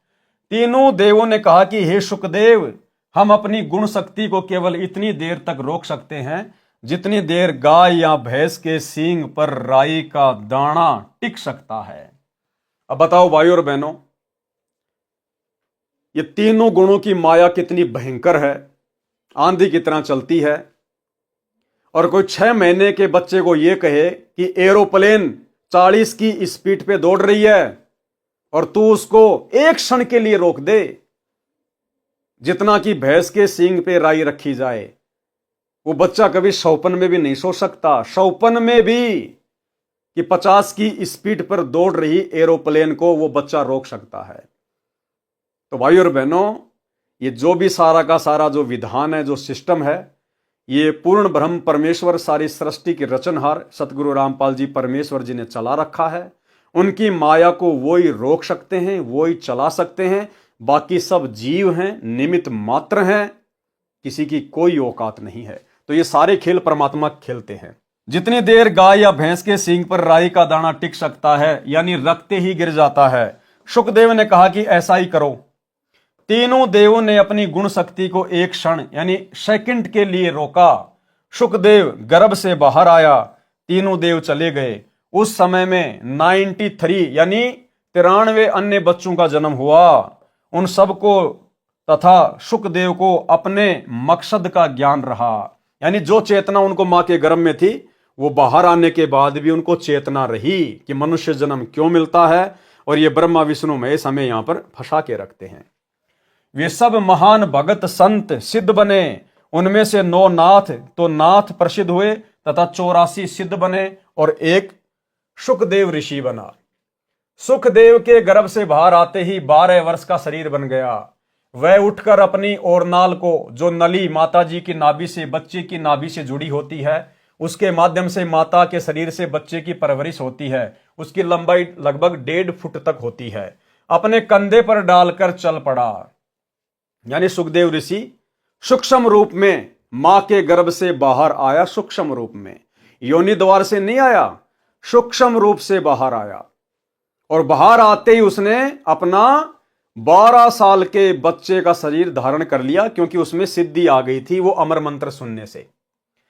ये विचार किया कि कहीं दूर जाकर काट फेंकूंगा। कारण यह था कि सुखदेव जी नहीं चाहते थे कि मेरा परिवार में मोह बढ़े और मैं भक्ति नहीं कर पाऊंगा। दूसरी ओर व्यास ऋषि ने कहा कि बेटा, हमने तेरे उत्पन्न होने की 12 वर्ष प्रतीक्षा की है, आप जाने की तैयारी कर रहे हो। हमने बेटे का क्या सुख देखा, आप घर त्याग कर ना जाओ। सुखदेव ने कहा, ऋषि जी, आप वेद शास्त्रों के ज्ञाता विद्वान होकर भी मोह के दलदल में फंसे हो, मुझे भी फंसाने का प्रयत्न कर रहे हो। मेरे को अपने पूर्व जन्मों का ज्ञान है। क्या कहा सुखदेव ने कि मेरे को अपने पूर्व जन्मों का ज्ञान है। अनेकों बार आप मेरे पिता बने, अनेकों बार मैं आपका पिता बना, अनेकों बार हमने 84 लाख प्राणियों के शरीरों में कष्ट उठाए। अब की बार मुझे मेरे लक्ष्य का ज्ञान है, मैं भक्ति करके अपना जन्म सफल करूंगा। लेकिन भाई और बहनों, वो सुखदेव की आत्मा अभी तक अपना जन्म सफल नहीं कर पाई और ना इस कलयुग में वो कर पाएगी। तो आप और हमारा सौभाग्य देखिए, हमारी किस्मत कितनी जबरदस्त है। इसलिए गुरुदेव भगवान कहते हैं कि बच्चों, तुम सारी प्रोसीजर को पार करके आ चुके हो। कितनी बार तुम सुखदेव भी बन चुके हो। सृष्टि कोई आज से थोड़ी चल रही है, गिनती नहीं है इतने पदम युगों से। आज हम ये सारी प्रोसीजर पार कर चुके हैं। 33 करोड़ देवी देवताओं की पोस्ट पे भी हम रह चुके हैं, ब्रह्मा विष्णु महेश की पोस्ट पे भी रह चुके हैं, देवराज इंद्र भी बन चुके हैं, अन्य साधु संत महात्मा 9 नाथ 84 सिद्ध, इनकी तो गिनती नहीं है। ये सारी प्रोसीजर पार करके आज हम फाइनल मोक्ष वाली स्टेज पे खड़े हैं, कलयुग की पिछली पीढ़ी में। इसलिए गुरुदेव कहते हैं कि बच्चों, आध्यात्मिक मार्ग अनुसार ब्रह्मा विष्णु महेश भी तुम्हारे सामने कुछ नहीं लगते, कुछ भी। उन्हें तो ना जाने अभी कितनी 84 भोगनी है, और तुम सारा कर्म दंड काट के आ चुके हो। अब यदि तुम अपनी गलती से अपना पैर फिसलाना चाहते हो तो बात अलग है, अन्यथा ये मोक्ष का सुनहरा मौका है। लेकिन काल भी भाई और बहनों इतनी आसानी से पीछा नहीं छोड़ता, वो भी पूरा जोर लगाएगा, और जोर लगा रहा है। आपने देख लिया गोहाना की गौशाला में किस प्रकार से हवन यज्ञ में जाकर सतलोक आश्रम वाले भंडारा लगा रहे हैं। अब जिन जिन संगत वाले भगत भाई बहनों का इन सतलोक आश्रमों में जाकर जो सहयोग किया हुआ है ज्योति पाठ और दान के नाम पर, अब उन सबके कर्म फूटेंगे घर बैठे बैठे, क्योंकि आंख बंद करके इन्होंने गुरुदेव के परिवार को दान दे दिया। गुरुदेव का परिवार महान निकम्मा, एक नंबर का कुपात्र। अब ये गौशाला का हवन यज्ञ या भंडारा, जाटों की धर्मशाला, धनाना गांव का स्टेडियम, गुंडों की सीबीआई जांच, आरक्षण में चंदा, ये अपने बहन बेटियों की सोने चांदी की ज्वेलरी बेच के थोड़ी काम करते हैं, अपने बाप दादाओं की जमीन बेच के थोड़ा ना भंडारे करवा रहे हैं। आप और हमारे जैसे भगत भाई बहनों का ज्योति पाठ और दान का पैसा हम तो देकर निफराम हो गए। अब वो कुपात्र सारे वही काम करेंगे जिनसे हमारे कर्म फूटे। तो घर बैठे बैठे भाई बहनों के कर्म फूट रहे, घर बैठे बैठे। तो काल भी भाई जब गाल गालता है, अच्छी तरह से गालता है। ये वार्ता सुखदेव जी ने अपने माता पिता की ओर पीठ करके की और आकाश में उड़ गए। पूर्व जन्म की भक्ति से प्राप्त सिद्धि शक्ति बची थी, उससे उड़ गया। उसी के अभिमान से कोई गुरु नहीं किया। फिर श्री विष्णु जी ने अपने लोक वाले स्वर्ग से निकाल दिया और कहा कि यदि यहाँ स्थान चाहते हो तो राजा जनक मिथिलेश से दीक्षा लो और भक्ति करके आओ। सुखदेव जी ने वैसा ही किया। अब देखो भाई और बहनों, जब तक सतगुरु नहीं मिलता, जीव अपनी तरफ से कभी अच्छा सोच ही नहीं सकता, अपने हित में कभी सोच ही नहीं सकता। यदि उसका हित हो रहा है तो उसके पिछले प्रारब्ध से होता है, उसको नुकसान हो रहा है तो भी उसके पिछले प्रारब्ध से होता है। उसमें अपना कोई ज्ञान नहीं होता जब तक जीव सतगुरु की शरण में नहीं आता। अब जब सुखदेव ऋषि मां के गर्भ में था और ब्रह्मा विष्णु महेश कह रहे थे भैया बाहर आ जा, बाहर आ जा, उस समय तो बड़ा ज्ञानी बन रहा था कि नहीं नहीं महाराज, अगर मैं बाहर आ गया तो आप लोगों का ये रजोगुण तमोगुण सतोगुण मुझे प्रभावित कर देगा, मैं सब कुछ भूल जाऊंगा। आप तो जीव को फंसा के रखते हो यहाँ पर, और जैसे बाहर आया उसके बाद उसी विष्णु जी के लोक में जा रहा है कि भगवान मुझे आपके लोक में रख लो। बताओ, उसी की जेल में जा रहा है। तो भाई और बहनों, ये उदाहरण केवल गुरुदेव भगवान ने आप और हमें समझाने के लिए, आप और हमारी बुद्धि के बंद दरवाजे खोलने के लिए, कि सुखदेव तो गया भाड़ में, लेकिन कम से कम आप लोग तो समझो, आप लोग तो शिक्षा लो, आपको तो परम संत मिल गया, पूर्ण परमात्मा मिल गया, अब हमने तो भक्ति करके अपना पीछा छुड़वाना है। सुखदेव जी ने फिर वैसा ही किया, यानी राजा जनक से दीक्षा ली, फिर वो विष्णु जी के लोक में गया। सुमरण के अंक की वाणी नंबर 71 से 76। गरीब ऐसा राम अगाध है, अविनाशी गहर गंभीर, हद जीवों से दूर है, बेहदियों के तीर। कितनी अच्छी बात कही परमात्मा ने। गरीब ऐसा राम अगाध है, अविनाशी गहर गंभीर। कौन है अविनाशी? आज पता चल गया, गुरुदेव भगवान है वो राम अविनाशी। अब वो परमात्मा किन के नजदीक रहता है, किन से दूर रहता है? हद जीवों से दूर है। हद जीव कौन होते हैं? हद जीव वो हैं जो काल की हद में हैं, जो काल की प्रेरणा से चलते हैं, हद जीवों से दूर हैं। तो ये सतलोक आश्रम मैनेजमेंट हरियाणा ये हद जीवों की श्रेणी में है। ये काल के एजेंट बने हुए हैं, ये काल के अनुसार चल रहे हैं, सतगुरु की शिक्षाओं पर नहीं चल रहे। अन्यथा ये जो शास्त्र विरुद्ध हवन यज्ञ किया जा रहा है गौशाला में, वहां जाकर भंडारा लगाने की क्या आवश्यकता थी? आन उपासना में सहयोग करने की क्या आवश्यकता थी? तो ये हद जीव हैं, ये काल की हद में हैं। तो वो अविनाशी परमात्मा सतगुरुदेव भगवान हद जीवों से दूर है और बेहदियों के तीर, और जो काल की हद से बाहर हो चुके हैं, जो सतगुरु की शरण में आ चुके हैं, मर्यादा में रह के भक्ति कर रहे हैं, वो उनके साथ में है।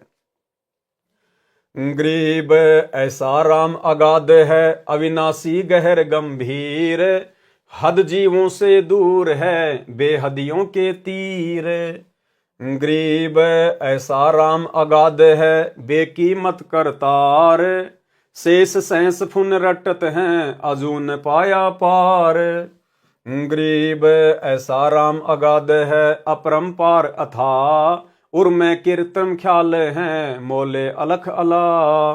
गरीब ऐसा राम अगाध है, निर्भय नीचल थीर, अनहद नाद अखंड धुनी, नाड़ी बिना शरीर। गरीब ऐसा राम अगाध है, बाजीगर भगवंत, निरसंद निर्मल देखिया, वार पार नहीं अंत। गरीब पार ब्रह्म बिना परख है, कीमत मोल न तोल, बिन वजन अनुराग है, बहुरंगी अनमोल। सरलार्थ, जो पूर्ण परमात्मा है वह ऐसा अगाध राम है, यानी सबसे आगे वाला, अगाध यानी सर्वोपरि, अविनाशी तथा गहर गंभीर, समुद्र की तरह शक्ति से भरा है। वह हद जीवों, अब हद जीव कौन होते हैं? जो काल की सीमा वाले हैं, उसी काल ब्रह्म पर आश्रित हैं, उन जीवों से दूर है, उनको उसका ज्ञान नहीं है।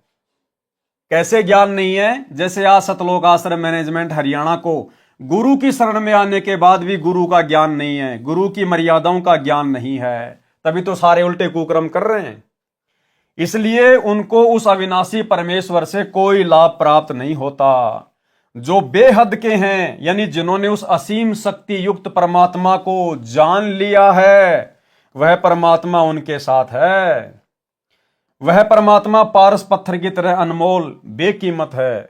उस परमात्मा की प्राप्ति के लिए शास्त्र विधि रहित नाम यानी राम का जाप शेष नागजी 1000 यानी सहस्त्र मुखों से जप कर रहा है, आज तक उसको भी अविनाशी परमात्मा का पार यानी अंत नहीं पाया।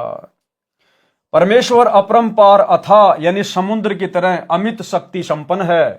तत्व ज्ञान के अभाव से प्रत्येक ऋषि देव अपने उर यानी हृदय में कृत्रिम यानी कृत्रिम मन कल्पित ख्याल यानी विचार से मौला यानी परमात्मा को अलख अल्लाह निराकार दिखाई न देने वाला मानते हैं। वह परमेश्वर अचल यानी निश्चल यानी अविनाशी है, निर्भय है।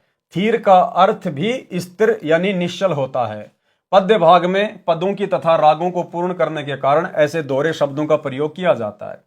उस परमेश्वर के लोक में अखंड धुन बज रही है। उस परमेश्वर का शरीर 5 तत्व से बनी नाड़ी वाला नहीं है। किस परमेश्वर का? उस परमेश्वर का, सतगुरु रामपाल जी परमेश्वर जी का शरीर 5 तत्व से बनी नाड़ी का नहीं है। हम अपने गुरुदेव को सतगुरु कहते हैं, सतगुरु। ना सतगुरु जननी जने और जाके माना बाप, पिंड ब्रह्मंड से रहित है ना वहां तीनों ताप। वह परमेश्वर बाजीगर की तरह अद्भुत चमत्कार करता है। निरसंद यानी जिसकी शक्ति की सीमा नहीं है तथा पवित्र है, वह अपरंपार शक्ति वाला है। जिस सत्य पुरुष को अन्य गुरुजन व ऋषिगण अलख अल्लाह निराकार प्रभु कहते हैं, उनको परमात्मा प्राप्ति नहीं हुई है। ये मैंने यानी संत गरीबदास जी ने देखा है। पार ब्रह्म परमात्मा की परख यानी पहचान किसी को नहीं है। उसकी कीमत यानी मूल्य तथा तोल यानी वजन का क्या वर्णन किया जा सकता है? यानी उनकी शक्ति का, उसकी महिमा का क्या वर्णन किया जा सकता है? उसकी महिमा सुनकर उसके प्रति अनुराग यानी प्राप्ति का प्रेम मेरे को है। वह बहुरंगी है, जैसे काशी में जुलाहा धानक बना, मेरे को संत गरीबदास जी को जिंदा बाबा के रूप में मिला तथा सतलोक में सत्य पुरुष रूप में बैठा देखा। इस प्रकार बहुरंगी यानी बहुरूपिया कहा है। वाणी नंबर 77 से 87। गरीब महिमा अवगत नाम की, जानत बिरले संत, 8 पहर धुनि ध्यान है, मुनि जन रटै अनंत। गरीब चंद सुर पानी पवन, धरनी धोल आकाश, 5 तत्व हाजिर खड़े, खिजमतदार खवाश। गरीब काल कर्म कर बंदगी, महाकाल अरदास, मन माया और धर्म राय, सब सिर नाम उपास। गरीब काल डर करतार से, मन माया का नाश, चंदन अंग पलटे सब, एक खाली रह गया बांस। गरीब सजन सलोना राम है, अवगत अन्य न जाई, बाहर भीतर एक है, सब गट रहा समाई। गरीब सजन सलोना राम है, अचल अभंगी एक, आदि अंत जाके नहीं, ज्यों का त्यों ही देख। गरीब सजन सलोना राम है, अचल अभंगी ऐन, महिमा कहीं न जाते हैं, बोले मधुरे बैन। गरीब सजन सलोना राम है, अचल अभंगी आदि, सतगुरु मरहम ताश का, साखी भरत सब साध। गरीब सजन सलोना राम है, अचल अभंगी पीर, चरण कमल हंसार हैं, हम हैं दामन गिर।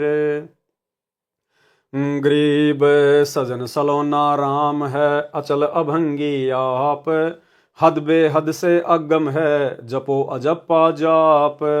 गरीब ऐसा भगली जोगिया, जानत है सब खेल, बीन बजावे मोहिनी, जुग मंत्र सब मेल। आगे परमेश्वर ने इन वाणियों का सरलार्थ किया है। उस परमात्मा को प्राप्त करने के लिए अनंत मुनिजन मनमाने नामों की रटना लगा रहे हैं, यानी जाप कर रहे हैं, परंतु अविगत नामों, दिव्य मंत्रों को तथा उनकी महिमा को बिरला संत ही जानता है। और वे बिरले संत एकमात्र पृथ्वी पर वर्तमान में स्वयं कबीर परमेश्वर सतगुरु रामपाल जी हैं। उस परमात्मा के आदेश से 5 तत्व आकाश, वायु, अग्नि, जल तथा पृथ्वी कार्य करते हैं। वे तो परमेश्वर कबीर जी की खिदमतगार यानी सेवा करने वाले सेवक दास हैं।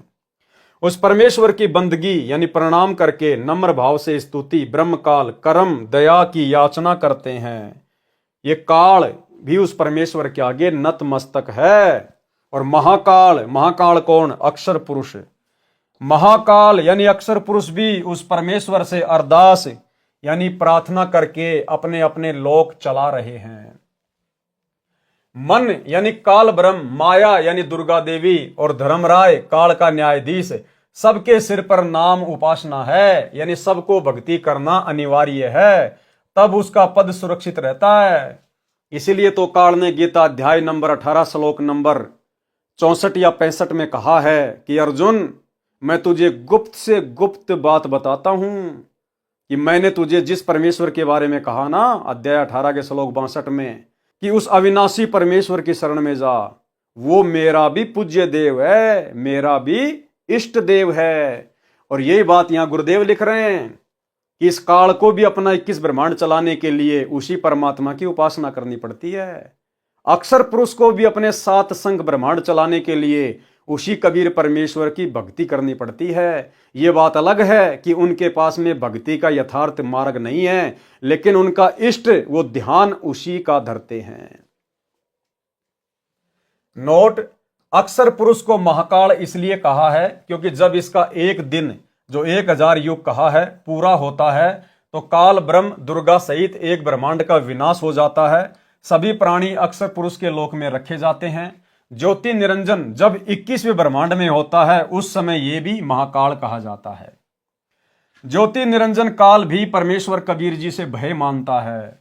उस परमेश्वर के दिव्य मंत्रों के जाप से मन में विकार उत्पन्न नहीं होते तथा माया का नाश हो जाता है, यानी सांसारिक पदार्थों का संग्रह करने वाला स्वभाव समाप्त हो जाता है। तो भाई और बहनों, अब आप विचार करो कि परमेश्वर के इन दिव्य मंत्रों का, जो दिव्य मंत्र परमेश्वर सतगुरु रामपाल जी ने आप और हमें दिए हैं, प्रथम नाम, शतनाम, या उनका तो सत्संग सुनना भी दिव्य मंत्र जैसा ही है। यानी गुरुदेव के सत्संगों को ध्यान से सुनना भी मंत्र जाप करने में ही आता है। अब बताइए भाई और बहनों, गुरुदेव के इन सत्संगों का, उनके दिव्य मंत्रों का प्रभाव किसके ऊपर हो रहा है? तीनों गुणों के प्रभाव से, माया के संग्रह करने से कौन भगत पीछे हट रहे हैं? किनको अपने आत्म कल्याण की चिंता सताने लगी है? मर्यादा तोड़ने से कौन डरते हैं? केवल साथ संगति से जुड़े हुए सत्सेवक भाई बहन। और यही कारण है कि गुरुदेव के इन मंत्रों के प्रभाव से, उनके आशीर्वाद से आज हम भाई बहन इन विकारों से दूर हो पाए हैं। तो ये पहचान है कि वर्तमान में यदि गुरुदेव भगवान किसी के ऊपर असीम प्रसन्न हैं तो केवल अपने सत्सेवक बच्चों के ऊपर प्रसन्न हैं। अन्यथा गुरुदेव के प्रसन्न हुए बिना आप और हम भाई और बहनों इन विषय विकारों से पीछे हटने की सोच भी नहीं सकते। सोच भी तो क्या कह रहे हैं परमात्मा?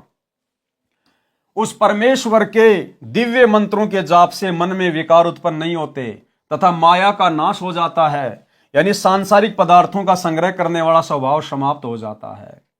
जबकि सतलोक आश्रम मैनेजमेंट हरियाणा के जो मुख्य लोग हैं, बाकी संगत का तो क्या कहें जो इन आश्रमों में जाती है, देखा देखी में चल रही है, जो मुख्य लोग हैं, गुरुदेव का परिवार, कोऑर्डिनेटर, आश्रम संचालक, अभी तो इनकी बुद्धि पे पत्थर पड़े हैं। इनके ऊपर कोई मंत्रों का असर नहीं है, कोई गुरुदेव का इनको आशीर्वाद नहीं है, क्योंकि सबकी मर्यादा खंडित पड़ी है। तभी तो सारे कुकर्म कर रहे हैं। दुनिया वाले अपना शास्त्र विरुद्ध हवन यज्ञ कर रहे हैं, ये जाके वहां पर भंडारा लगा रहे हैं। दुनिया अपनी धर्मशाला बना रही है, ये जबरदस्ती जाके वहां समाज में ठेकेदारी ले लेते हैं कि तुम्हारा 5वां फ्लोर हम बनाएंगे। तो भाई और बहनों, इनके ऊपर ना कोई मंत्रों का असर है और ना इनके ऊपर सतगुरु का आशीर्वाद है, क्योंकि इनकी मर्यादा खंडित है। परमात्मा के अध्यात्म ज्ञान के प्रवचनों का प्रभाव अच्छी आत्माओं यानी पूर्व जन्म में शुभ संस्कारी प्राणियों पर ही पड़ता है। जो अन्य प्राणियों के शरीरों, कुत्ते, गधे, सूअर के शरीर को त्याग कर मानव शरीर प्राप्त करते हैं, उन पर सत्संग वचन का प्रभाव जल्दी नहीं पड़ता। तो ये गुरुदेव का परिवार, ये बड़े बड़े कोऑर्डिनेटर, ये भाई और बहनों 64 लाख वाली आत्माओं में नहीं है। ये तो अभी ताजा गधे, कुत्ते, सूअर के शरीर छोड़ के मनुष्य योनि में आए हैं। तभी तो सारे वही गधे, कुत्ते, सूअर वाले काम कर रहे हैं सारे के सारे। क्या कह रहे हैं परमात्मा? परमात्मा के अध्यात्म ज्ञान के प्रवचनों का प्रभाव अच्छी आत्माओं यानी पूर्व जन्म में शुभ संस्कारी प्राणियों पर ही पड़ता है। जो अन्य प्राणियों के शरीरों से, कुत्ते, गधे, सूअर के शरीरों को त्याग कर मानव शरीर प्राप्त करते हैं, उन पर सत्संग वचन का प्रभाव शीघ्र नहीं पड़ता। उदाहरण दिया है कि जैसे वन में चंदन के पेड़ होते हैं, उनके आसपास अन्य नीम, बबूल, आम, शीशम आदि वृक्ष भी होते हैं और बांस भी उगा होता है। चंदन की महक आसपास के अन्य पेड़ ग्रहण कर लेते हैं और चंदन की तरह खुशबूदार बन जाते हैं, परंतु बांस के ऊपर चंदन की महक का कोई प्रभाव नहीं पड़ता। तो भाई और बहनों, ये बांस के जैसे प्राणी हैं जो साथ संगति से नहीं जुड़े हुए हैं, जो सतलोक आश्रम वाले हैं, ये बांस के जैसे प्राणी हैं। चंदन का पेड़ यहां कौन? हमारे गुरुदेव भगवान सतगुरु रामपाल जी परमेश्वर। और अन्य जितने भी पेड़ हैं उनके आसपास में, हम जो उनके भगत हैं, हमारे ऊपर उनके वचनों का असर हो गया। हमें गुरुजी ने अपने जैसा बना लिया। कीट न जाने भृंग को, सतगुरु कर ले आप समान। लेकिन जो बांस होता है, बांस के ऊपर चंदन की महक का कोई असर नहीं होता। इसलिए परमात्मा कहते हैं कि काल को जीव कहीं नहीं माने, कोट सुने जो ज्ञाना, और जैसे लाख अग्नि में पिंगले, बिछुड़ते काट समाना। करोड़ वर्ष करो संगत संतों की, पत्थर का जल में क्या बीजे, एक चंदन बन में रंग ला दे, पर बांस बिटंबी ना सीजे। और परमात्मा कहते हैं जैसे सर्प चंदन लिपटाई, तन भया शीतल, पर विष नहीं जाई। तो भाइयों और बहनों, ये सतलोक आश्रम मैनेजमेंट हरियाणा वाले तो चंदन के पेड़ से लिपटे हुए सर्पों की भांति हैं। जब तक चंदन के पेड़ से लिपटे हैं, लोगों को लगता है कि सांप ने अपना जहर त्याग दिया, बड़ा शीतल दिखाई देता है। और जैसे उसको कोई हाथ लगाता है, तुरंत फण उठा के खड़ा हो जाता है। तो जब तक गुरुजी आश्रम में थे, तब तक तो हमारे को ये बड़े बड़े भगत, परम भगत दिखाई देते थे, एक नंबर के। और जैसे ही गुरुजी ने इनको अपने से दूर किया, आज देख लो इनके कुकर्म आप सबके सामने है 10 साल से। वाणी नंबर 81 से 87 तक एक जैसा ही ज्ञान है। परमेश्वर की महिमा सामान्य रूप में बताई है कि वह परमात्मा सज्जन यानी नेक मानव जैसा है, अविगत यानी दिव्य है, अन्यत न जाई, उसकी खोज में अनेकों स्थानों पर ना जाएं, उसकी प्राप्ति सतगुरु द्वारा होगी। उस परमात्मा की शक्ति बाहर यानी शरीर से बाहर तथा भीतर यानी शरीर के अंदर एक समान है। सबके घट यानी शरीर रूपी घड़े में रहा समाई यानी व्यापक है। यानी घट हिम गंगा, घट हिम यमुना, घट हिम है जगदीश, सतगुरु तारेंगे। अचल यानी स्तर, अभंगी यानी जो कभी ना टूटे यानी अविनाशी, वह तो एक ही प्रभु है, परम अक्षर ब्रह्म। कौन? परम अक्षर ब्रह्म। उसका आदि, आदि का मतलब जन्म अर्थात प्रारंभ, तथा अंत, अंत यानी मृत्यु नहीं है। वह तो सदा से ज्यों का त्यों ही दिखाई देता है। आप भी साधना करके उसे देख लो। तो हम भाई बहनों ने तो ज्ञान वाली दृष्टि से, दिव्य दृष्टि से अपने गुरुदेव भगवान को जान लिया, पहचान लिया कि सतगुरु आदि अनादि है, सतगुरु मद है मूल, और सतगुरु को सिजदा करूं एक पलक नहीं भूल। सतगुरु पूर्ण ब्रह्म है, सतगुरु आप अलेख, और सतगुरु ही रमता राम है, विचरण करने वाला, कभी जिंदा बाबा बन के, कभी संत रूप धारण करके, कभी शिशु रूप में। सतगुरु रमता राम है, इसमें मीन ना मेख, यानी सतगुरु स्वयं परमात्मा है, अलख अल्लाह है। उस अविनाशी सज्जन परमात्मा की महिमा संपूर्ण रूप से कोई नहीं कह सकता, क्योंकि वह अचल यानी स्तर तथा अभंगी ऐन यानी वास्तव में अविनाशी स्थायी परमात्मा है। वह जब मुझे संत गरीबदास जी को मिला था तो बहुत प्रिय भाषा बोली थी, मधुरे माने मीठे, और बैन यानी वचन। उस अचल अभंगी राम का मरहम यानी गूढ़ ज्ञान केवल सतगुरु यानी तत्वदर्शी संत ही जानता है। इस बात के साक्षी सब साध यानी संत जन हैं। उस सज्जन सलोने शुभदर्शी यानी जिसके दर्शन से आनंद हो, अचल अभंगी राम जो पीर यानी गुरु रूप में प्रकट होता है। किस रूप में? गुरु रूप में प्रकट होता है, यानी गुरु ही परमात्मा होता है। यानी जो पीर यानी गुरु रूप में प्रकट होते हैं, उनके चरण कमल में हंसा यानी मोक्ष प्राप्त भगत रहते हैं। हम संत गरीबदास जी उस परमात्मा के साथ ऐसे हैं, दामनगीर जैसे चोली दामन का साथ होता है, यानी हम उस परमेश्वर के अत्यंत निकट हैं। वह अचल अभंगी सज्जन सलोना शुभदर्शी राम परमेश्वर कबीर हद यानी काल की सीमा, बेहद यानी सतलोक की सीमा के पार अकय लोक में मूल रूप से रहता है। उसकी प्राप्ति के लिए सतगुरु जी से दीक्षा लेकर अजप्पा जाप यानी श्वास श्वास से जाप जपो, सुमरण करो। वह परमेश्वर ऐसा भगली यानी जादूगर, जोगिया यानी योगी साधु रूप में प्रकट होने वाला है, जो सब खेल जानता है कि कैसे जीव की रचना हुई, कैसे ये काल जाल में फंसा, कैसे काल ब्रह्म ने इसको अज्ञान में अंधा कर रखा है, काल का जीव को अपने जाल में फंसाए रखने का क्या उद्देश्य है, उसको 1 लाख मानव शरीरधारी प्राणियों को नित्य खाना पड़ता है, कैसे जीव को काल जाल से छुड़वाया जा सकता है। बीन बजावे मोहिनी यानी काल प्रेरित सुंदर स्त्रियां भक्तों को कैसे मधुर वाणी बोलकर आकर्षित करती हैं। बीन बजाने का भावार्थ यह है कि जैसे सपेरा बीन यंत्र बजाकर सर्प को वश में करता है, ऐसे ही काल के आदेश से सुंदर परियां सुरीली गाने गाकर साधकों को अपने जाल में फंसाती हैं। कहां? ऊपर जब त्रिकुटी पे जाएंगे। वे सब जोग यानी सब विधि जुगत से तथा जंत्र यानी अन्य अदाओं से जंत्र से अपनी ओर खींचती हैं, यानी सब आकर्षणों को मिलाकर जीव को फंसाती है। जोग जुगत का अर्थ है योग युगत करना, यानी अपने साथ जोड़ने की युक्ति लगाती हैं। जंत्र का अर्थ है आध्यात्मिक क्रिया भी करती हैं, इसे जंत्र मंत्र करना भी कहते हैं। वाणी नंबर 88 से 101। ग्रीब ब्रह्मादिक से मोहिया मोहे शेष गणेश, शंकर की ताड़ी लगी अडग समाधि हमेश, यानी किस किस को मोहा, कैसे कैसे मोहा, अपने जाल में फंसाया। ग्रीब ब्रह्मादिक से मोहिया, ब्रह्मादिक यानी ब्रह्मा विष्णु महेश जैसों को भी उन सुंदर स्त्रियों ने, काल की परियों ने अपने जाल में फंसा लिया। ग्रीब ब्रह्मादिक से मोहिया मोहे शेष गणेश, शंकर की ताड़ी लगी अडग समाधि हमेश। ग्रीब गण गंधर्व ज्ञानी गुनी अजब नवेला नेह, क्या महिमा कहूँ नाम की मिट गए सकल संदेह। ग्रीब शून्य विदेशी बस रहा हमरे नैनो मंज, अलक पलक में खलक है सतगुरु शब्द संबंध। ग्रीब शून्य विदेशी बस रहा हमरे हृदय माही, चंद सुर उगे नहीं निस्बा सरता नाही। ग्रीब शून्य विदेशी बस रहा हमरे त्रिकुटी तीर, शंख पदम छवि चांदनी बानी को किलकीर। ग्रीब सुन विदेशी रम रहा सहस कमल दल बाग, सोहम ध्यान समाधि धुनी तरती जन बैराग। ग्रीब सुमरण तब ही जानिए जब रोम रोम धुन होई, कुंज कमल में बैठ कर माला फेरे सोई। ग्रीब सुरती सुमरनी हाथ ले नृति मिले निर्वाण, ररंकार रमता लखें असली बंदगी ध्यान। ग्रीब अष्टकमल दल सुनने है बाहर भीतर सुनने, रोम रोम में सुनने हैं जहां काल की धुन। ग्रीब तुम ही सोहम सुरती हो तुम ही मन और पौन, इनमें दूसर कौन है आवे जाए सो कौन।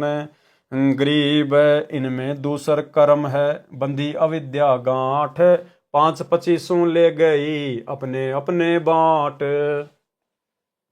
गरीब नाम बिना सूना नगर, पर्या सकल में शोर, लूट न लूटी बंदगी हो गया हंसा भोर। गरीब अगम निगम को खोज ले बुद्धि विवेक विचार, उदय अस्त का राज दे तो बिन नाम बेगार। गरीब ऐसा कौन अभागिया करे भजन को भंग, लोहे से कंचन भया पारस के सत्संग। सरलार्थ इन्हीं काल प्रेरित आत्माओं देवियों ने ब्रह्मादिक यानी ब्रह्मा विष्णु महेश को भी मोहित कर लिया, यानी अपने जाल में फंसा रखा है। शेष नाग भी नागिनी ने मोह रखा है। गणेश जी भी स्त्री के संग में रहे। गणेश जी के 2 पुत्र थे, एक का नाम था शुभम यानी शुभ, दूसरे का नाम था लाभम यानी लाभ। जैसे सतगुरु से उपदेश लेने से पहले आप और हम भगत भाई बहन अपनी घर की चौखट के दोनों तरफ लिखा करते थे शुभ और लाभ। अब ये शुभ लाभ कौन थे किसी को नहीं पता था। अब सतगुरु ने बताया कि ये गणेश जी के 2 बेटों के नाम हैं शुभ और लाभ। और गणेश जी की 2 वाइफ थी, उनकी 2 पत्नियां थी, उनका नाम था रिद्धि और सिद्धि। हम लिखा करते थे ना अपने घर पे रिद्धि सिद्धि शुभ लाभ। तो रिद्धि सिद्धि तो गणेश जी की औरत हैं 2, और शुभ और लाभ उनके 2 पुत्र हैं। तो कहते हैं गणेश जी को भी नहीं छोड़ा स्त्री ने, उनको भी अपने जाल में जकड़ रखा था। और भाई बहनों इसी प्रकार से आप और हमारे को भी काल ने स्त्री के माध्यम से जकड़ रखा था। ये भी काल का जाल था।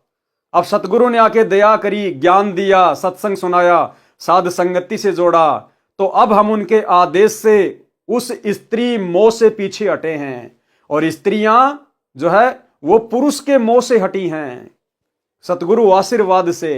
इसलिए भाई और बहनों साध संगतियां गुरुदेव भगवान का एक विशेष आशीर्वाद है आप और हमारे ऊपर। तो क्या कहते हैं परमात्मा, इन्हीं काल प्रेरित आत्माओं देवियों ने ब्रह्मादिक ब्रह्मा विष्णु महेश को भी मोहित कर लिया, यानी अपने जाल में फंसा रखा है। शेष नाग भी नागिनी ने मोह रखा है। गणेश जी भी स्त्री के संग में रहे। गणेश जी के 2 पुत्र थे, एक का नाम शुभ, दूसरे का लाभ। शंकर यानी शिव जी की अडिग विचलित न होने वाली समाधि लगी थी, जो हमेशा सदा ध्यान में रहते हैं। उनको भी मोहिनी अप्सरा ने मोहित करके डगमग कर दिया था। कथा शंकर जी का मोहिनी स्त्री के रूप पर मोहित होना। अब भाई और बहनों, शंकर भगवान तीनों लोकों में संहार करने वाला, जो 3 सेनापति हैं काल के, ब्रह्मा विष्णु महेश, तीनों लोकों में जो एक एक पोस्ट के अधिकारी हैं, तो शंकर जी ने 88,000 वर्ष तक तप किया, ध्यान लगाया, समाधि लगाई कामदेव को समाप्त करने के लिए। और काल ने क्या चाल चली भाई और बहनों? काल ने अचानक से शंकर जी के सामने कामदेव को प्रकट कर दिया और एकदम से कामदेव उसकी आंखों के सामने भस्म हो गया। शंकर जी को अहंकार हो गया कि मैंने कामदेव पर विजय प्राप्त कर ली, अब मैं कभी भी स्त्री मोह में नहीं फंसूंगा। और इस बात की चर्चा वो जगह जगह जाके करने लग गया, मान बढ़ाई में आके, कि मैंने कामदेव पर विजय प्राप्त कर ली, मैंने कामदेव पर विजय प्राप्त कर ली। अब मुझे स्त्री का मोह दुखी नहीं कर सकता, विषय वासना में नहीं फंस सकता।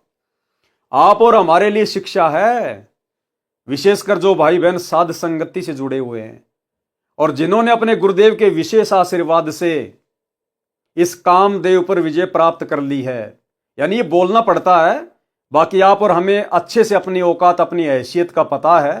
परमात्मा जानी जान है कि हम किस भाव से बोल रहे हैं। सतगुरु के बिना तो हम सुअर के टट्टी हैं, सुअर के टट्टी। हमारी इतनी भी औकात नहीं है यहां पर।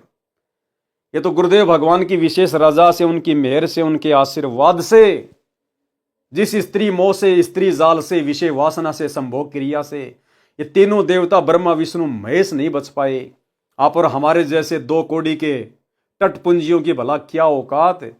लेकिन परमात्मा कहते हैं सिर पर साई सत्य है तो को क्या भय रे। इसलिए हमने अभिमान नहीं करना इस बात का।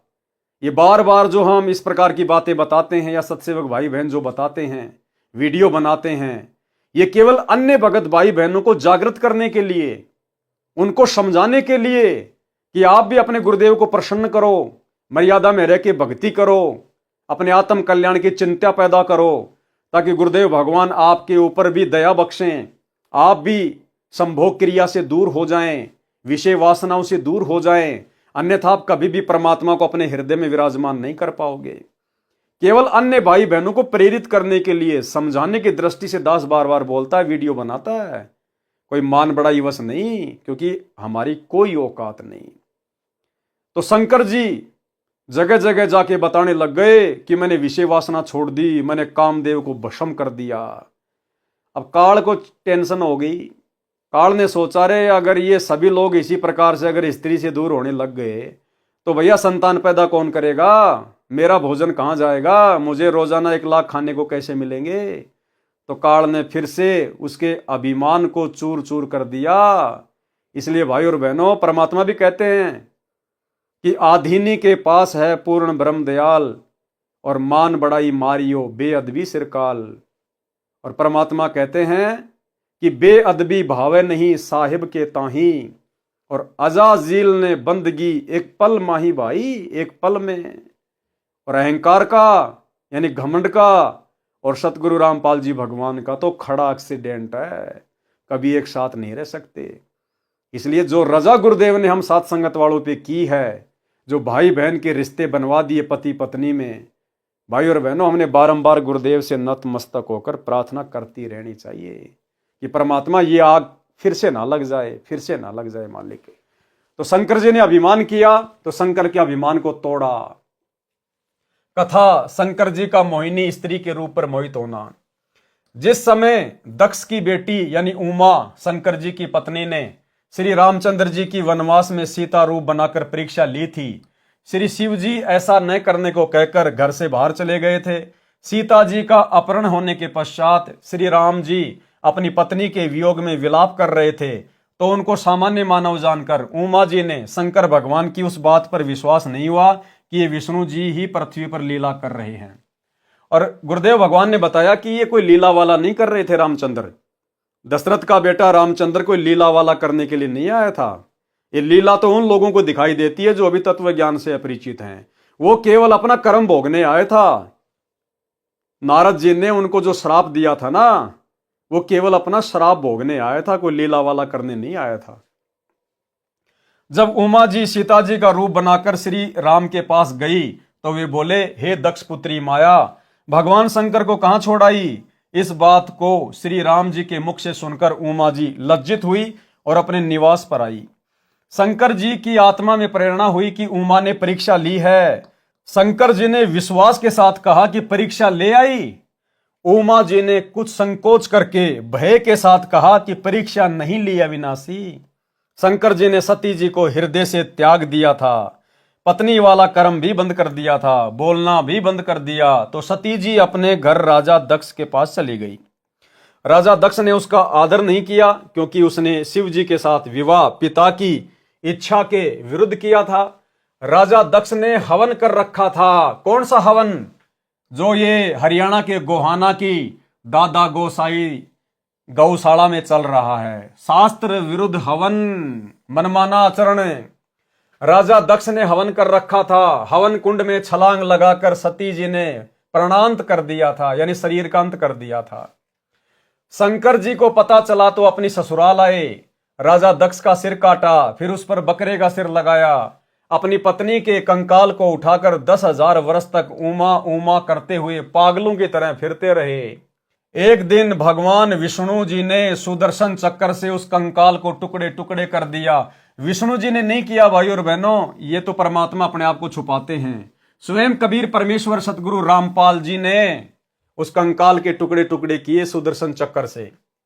उसके 52 टुकड़े हुए, जहां जहां भी गिरे वहां वहां यादगार रूप में मंदिर बनवाए गए, जो 52 द्वारे कहे जाते हैं। जहां पर धड़ गिरा वहां पर वैष्णव देवी मंदिर बना, जहां पर आंखें गिरी वह नैना देवी मंदिर बना, जहां पर जीभ गिरी वहां पर ज्वाला जी का मंदिर बना, तथा पर्वत से अग्नि की लपटें निकलने लगी। तब शंकर जी सचेत हुए तथा अपनी दुर्गति का कारण कामदेव सेक्स को माना। कामदेव वश हो जाए तो नए स्त्री की आवश्यकता है और नई ऐसी परेशानी हो, ये विचार करके हजारों वर्ष काम सेक्स का दमन करने के उद्देश्य से तप किया। एक दिन कामदेव उनके निकट आया और शंकर जी की दृष्टि से भस्म हो गया। शंकर जी को अपनी सफलता पर असीम प्रसन्नता हुई, लेकिन हमने भाई और बहनों मान बढ़ाई के हिसाब से प्रसन्नता जाहिर नहीं करनी। हमें प्रसन्नता तो है कि गुरुदेव भगवान ने हमारे ऊपर वो दया कर दी जो दया ब्रह्मा विष्णु महेश के ऊपर भी नहीं है, बड़े से बड़े साधु संत महात्माओं के ऊपर भी नहीं हुई। हमें केवल इस बात की प्रसन्नता होनी चाहिए कि मैं अब अच्छे से भक्ति करूंगा, मेरे गुरुदेव ने मेरे ऊपर रजा बख्शी है, मुझे विकारों से दूर किया है। लेकिन शंकर जी को इन सब बातों की सोचकर प्रसन्नता नहीं हुई। उसको तो फिर अहंकार आ गया, मन में घमंड समा गया कि मैंने कामदेव पर विजय प्राप्त कर ली। एक दिन कामदेव उनके निकट आया और शंकर जी की दृष्टि से भस्म हो गया। शंकर जी को असीम सफलता पर असीम प्रसन्नता हुई। जो भी देव उसके पास आता था तो उससे कहते थे कि मैंने कामदेव को भस्म कर दिया है, यानी काम विषय पर विजय प्राप्त कर ली है। मैं कभी भी किसी सुंदरी से प्रभावित नहीं हो सकता। अन्य जो विवाह किए हुए हैं वे ऊपर से सुखी नजर आते हैं, अंदर से मां दुखी रहते हैं। उनको सदा अपनी पत्नी की रखवाली, समय पर घर न आने से डांटे खाना आदि आदि परेशानियां सदा बनी रहती है। मैंने ये दुख निकट से देखा है। अब न रहेगा बांस न रहेगी बांसुरी। शंकर जी क्या कह रहे हैं कि अगर मैं कभी कभार घर पे लेट जाता था तो पार्वती मेरे को डांटा करती थी, कहां मर गया था, इतनी देर क्यों लगा दी, कहां कहां घूमता है। क्योंकि भाई और बहनों ये भी जीव ही हैं, ये भी जीव ही हैं। जैसे यहां पर किसी स्त्री को अपने पति पर शंका हो जाती है, कभी कभार घर पे लेट आता है तो डांट मारती है, कहां था, इतनी देर क्या कर रहा था, क्योंकि उसके मन में विचार आता है कि ये कुछ और कुक्रम तो नहीं करता। ऐसे ही वो पार्वती जी जब शंकर जी घर पे आते थे तो 100 सवाल करती थी, लेट सेट हो जाते थे तो कहां थे, इतनी देर क्या कर रहे थे, आज इतना टाइम क्यों लगा दिया। क्योंकि भाई और बहनों हम सब जीव ही है। पीव पुरुष परमात्मा केवल एक ही है, कबीर देव सतगुरु रामपाल जी भगवान, बाकी सब जीव है। ऐसे ही शंकर जी के घर में झगड़ा, ऐसे ही ब्रह्मा जी के घर में झगड़ा, ऐसे ही औरत को लेके विष्णु जी के घर में झगड़ा। अन्य जो विवाह किए हुए हैं वे ऊपर से सुखी नजर आते हैं, अंदर से मां दुखी रहते हैं। कौन कह रहे हैं? शंकर जी। उनको सदा अपनी पत्नी की रखवाली, समय पर घर न आने से डांटे खाना, आदि आदि परेशानियां सदा बनी रहती है। मैंने ये दुख निकट से देखा है। शंकर जी क्या कह रहे हैं कि मैंने ये दुख निकट से देखा है।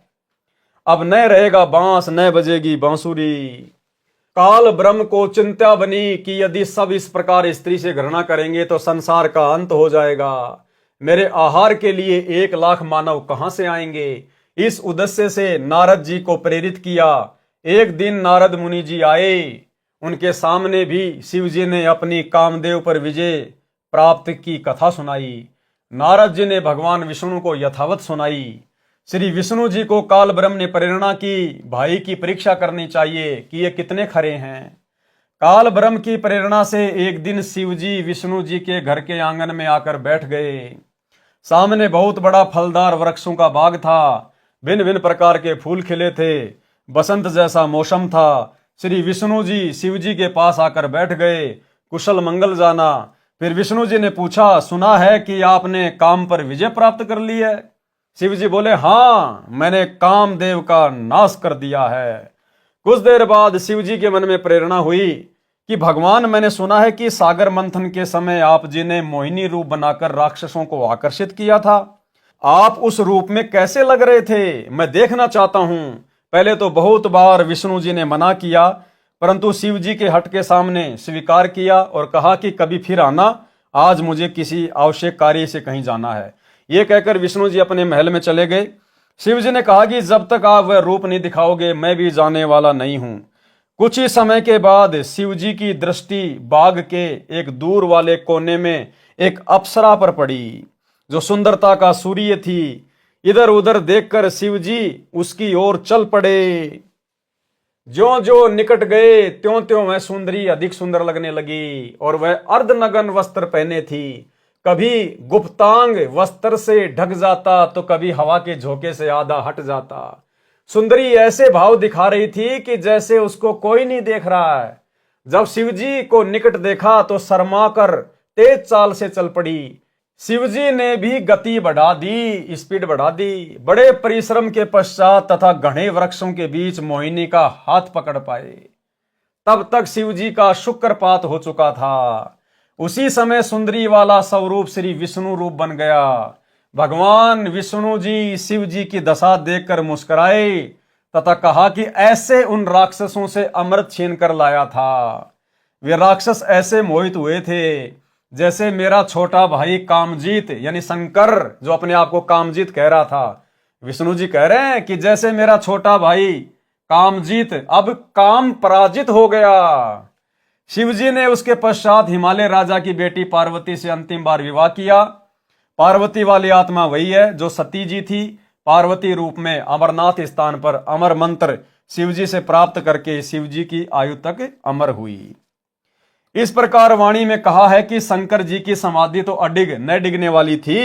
जैसा पौराणिक मानते हैं वह भी मोहे गए, माया के वश हो गए। तो भाई और बहनों सोचो, जब ऐसे बड़े बड़े महापुरुष जिनके आगे आप और हमारी तो कोई औकात ही नहीं है, जैसे हाथी के सामने चींटी, जब अहंकार घमंड इनको ले डूबा तो फिर आप और हमारी क्या औकात है यदि हमने जरा भी अहंकार किया तो, ऊपर मुंह करके चले तो यहां जो भी कुछ हो रहा है सतगुरु के आशीर्वाद से, सतगुरु की दया से, और हमने सतगुरु की दया को सतगुरु के आगे अधीन होकर, विनम्र होकर, क्योंकि वे अंतर्यामी हैं, कण कण के वासी हैं, उनका सीसीटीवी कैमरा 24 घंटे अंदर बाहर चलता है, उनसे कुछ नहीं छुपाया जा सकता। अंतर्यामी एक तुम आत्म के आधार, जो तुम छोड़ो हाथ तो मैं कौन उतारे पार। घट हिम गंगा घट हिम जमुना, घट हिम है जगदीश, सतगुरु तारेंगे। तो सतगुरु को तो आधीन भाव वाला भगत प्रसन्न है। गंधर्व एक मानव जाति जो गंधर्व गोत्र की है, तथा गण देवों के नौकर जैसे शिव के गण, गणेश तो है ही गणों का ईश, तथा ज्ञानी मुनि यानी विद्वान कहे जाने वाले ऋषि जी भी अजब नवेला ने है यानी सुंदर युवा स्त्रियों से अजब गजब का अनोखा प्यार करते हैं। यानी सब के सब देवी देवता, ये सारे के सारे भाई और बहनों इसी काल के जाल में फंसे हुए हैं, इसी विषय वासना में जकड़े हुए हैं। संत गरीबदास जी कह रहे हैं कि उस निज नाम की क्या महिमा करूं जिससे सब संदेह यानी शंकाएं समाप्त हो गई, अर्थात सतलोक में जाने के पश्चात जन्म मरण तथा विकारों से पूर्ण रूप से पीछा छूट सकता है। सतलोक प्राप्ति, मोक्ष की प्राप्ति निज नाम से होती है। वह निज नाम, सार नाम मेरे गुरुदेव जी ने मुझे दिया, उस निज नाम की क्या महिमा करूं जिसने मेरा कल्याण कर दिया। जो शून्य विदेशी यानी आकाश में शून्य में निवास करने वाला परदेशी हमारी आंखों में बसा है, यानी आंखों का तारा है, उस अलख यानी अव्यक्त जो दिखाई नहीं देता, कि पलक, आंखों के ऊपर उगे बालों को पलक कहते हैं जो सेलियों के नीचे होती हैं, में खलक यानी संसार है, यानी उस परमेश्वर को भी संसार के सब जीव उतने ही प्यारे हैं, वह भी खलक को अपनी पलकों पर रखता है। यानी वो परमेश्वर अपनी आंख की जो ये पलक है इनके ऊपर पूरे संसार को समाये हुए हैं, असंख्य ब्रह्मांडों को। इतना समर्थ है वो परमात्मा जिनकी पलक के ऊपर सारी खलक, खलक मानी सृष्टि बसी हुई है। जाके अर्ध रूम पर सकल पसारा, ऐसा पूर्ण ब्रह्म हमारा। सतगुरु के शब्द यानी मोक्ष करने वाले नाम को समझ और अपना कल्याण करा। परमेश्वर जो शून्य में रहने वाला परदेशी है वह हमारे हृदय में बसा है, यानी हम अपने परमेश्वर से बहुत प्यार करते हैं। जिस स्थान पर सतलोक में परमेश्वर रहते हैं वह स्वयं प्रकाशित है, जैसे हीरा स्वयं प्रकाशित होता है। वहां पर प्रकाश करने के लिए सूर्य की आवश्यकता नहीं है। वहां पर दिन रात यानी निस यानी रात्रि और वासर यानी दिन नहीं होते। वही परदेसी सत्य पुरुष त्रिकुटी में अन्य रूप में रहता है। त्रिकुटी कमल परम हंस पूर्ण सतगुरु समर्थ आप हैं। वही परदेसी सत्य पुरुष त्रिकुटी में अन्य रूप में रहता है। उस शरीर की शोभा शंख पद्मों की रोशनी जितनी है। सतलोक में परमेश्वर के एक रोम यानी शरीर के बाल की छवि करोड़ सूर्य तथा करोड़ चंद्रमाओं जितनी है। पद्म की रोशनी तो एक चंद्रमा जैसी ही होती है। यानी त्रिकुटी पर सत्य पुरुष कम तेज वाले शरीर में विद्यमान है। त्रिकुटी तीर का अर्थ है त्रिकुटी के किनारे, यहां तीर का अर्थ किनारा है। जैसे यमुना के तीर कृष्ण बंसी बजाई रे। उस परमेश्वर जी ने कोकिल कीर यानी कोयल पक्षी जैसी मधुर वाणी बोल बोलकर ज्ञान बताया था। उस परमेश्वर की सत्ता यानी आधिपत्य शैंस कमल हजार पंखुड़ी वाले कमल पर भी है, क्योंकि वह कुल का मालिक है, वासुदेव है। शैंसर कमल बाग का भावार्थ है कि जहां हजार ज्योतियों का बाग सा लगा है, उस स्थान का मालिक वास्तव में सत्य पुरुष अविगत राम ही है। जैसे चक्रवर्ती सम्राट के अधीन सब राजा तथा उनके सुंदर नगर व निवास भी आते हैं, वे उसी के माने जाते हैं। उस परमेश्वर को प्राप्त करने वाले नामों में एक सोहम नाम भी है। अन्य मंत्र नाम भी हैं जिनको तरतीजन यानी क्रमवार बारी बारी एक के बाद दूसरा ऐसे तरतीवार दिया जाता है। सोहम नाम के जाप में ध्यान लगना ही संतों की समाधि है। इसी में धुन लगाते हैं, इसको शैद समाधि कहते हैं। यानी भाई और बहनों, गुरुदेव भगवान हमें यह समझाना चाहते हैं कि इस पूरे संसार का मालिक एकमात्र कबीर परमेश्वर सतगुरु रामपाल जी है। जिस प्रकार शरीर में हमारे ये कमल बने हुए हैं, मूल कमल से लेकर सहस्त्र कमल तक, उन सभी कमलों में परमेश्वर का ही निवास है, परमेश्वर का ही आधिपत्य है। ये देवता भी रहते हैं, लेकिन जैसे फूल में गंध रहती है, इस प्रकार से ओवरऑल कंट्रोल कबीर परमेश्वर सतगुरु रामपाल जी भगवान का ही रहता है। बाकी सब उनके व्यवस्थापक हैं, मैनेजमेंट वाले हैं, उनके नौकर हैं सब। सुमरण की महिमा। तो भाई और बहनों, आज के इस वीडियो में हम केवल इतना ही लेंगे। आज गुरुदेव भगवान के कर कमल से लिखित पवित्र पुस्तक मुक्ति बोध का हमने 8वें नंबर का वीडियो देखा। गुरुदेव भगवान के आशीर्वाद से बहुत कुछ हमें समझ में आया है। भक्ति मार्ग के नए नए रहस्य हमें पता चलते जा रहे हैं, जिसके चलते हमारा आत्मविश्वास बढ़ता है। भक्ति करने की जो प्रेरणा है वो प्रबल होती है। गुरुदेव भगवान में हमारा विश्वास बढ़ता है और हमें अपने आत्म कल्याण की चिंता होती है। और ये जरूरी है भाई और बहनों, क्योंकि भय बिना भक्ति नहीं हो सकती है। तो आज के वीडियो में केवल इतना ही। कल रात्रि 8 बजे सभी भाई बहन फिर से जुड़िए। तब तक गुरुदेव भगवान हम सबको आज्ञा दें, इजाजत दें, आशीर्वाद दें। बंदी छोड़ सतगुरु रामपाल जी भगवान की जय हो।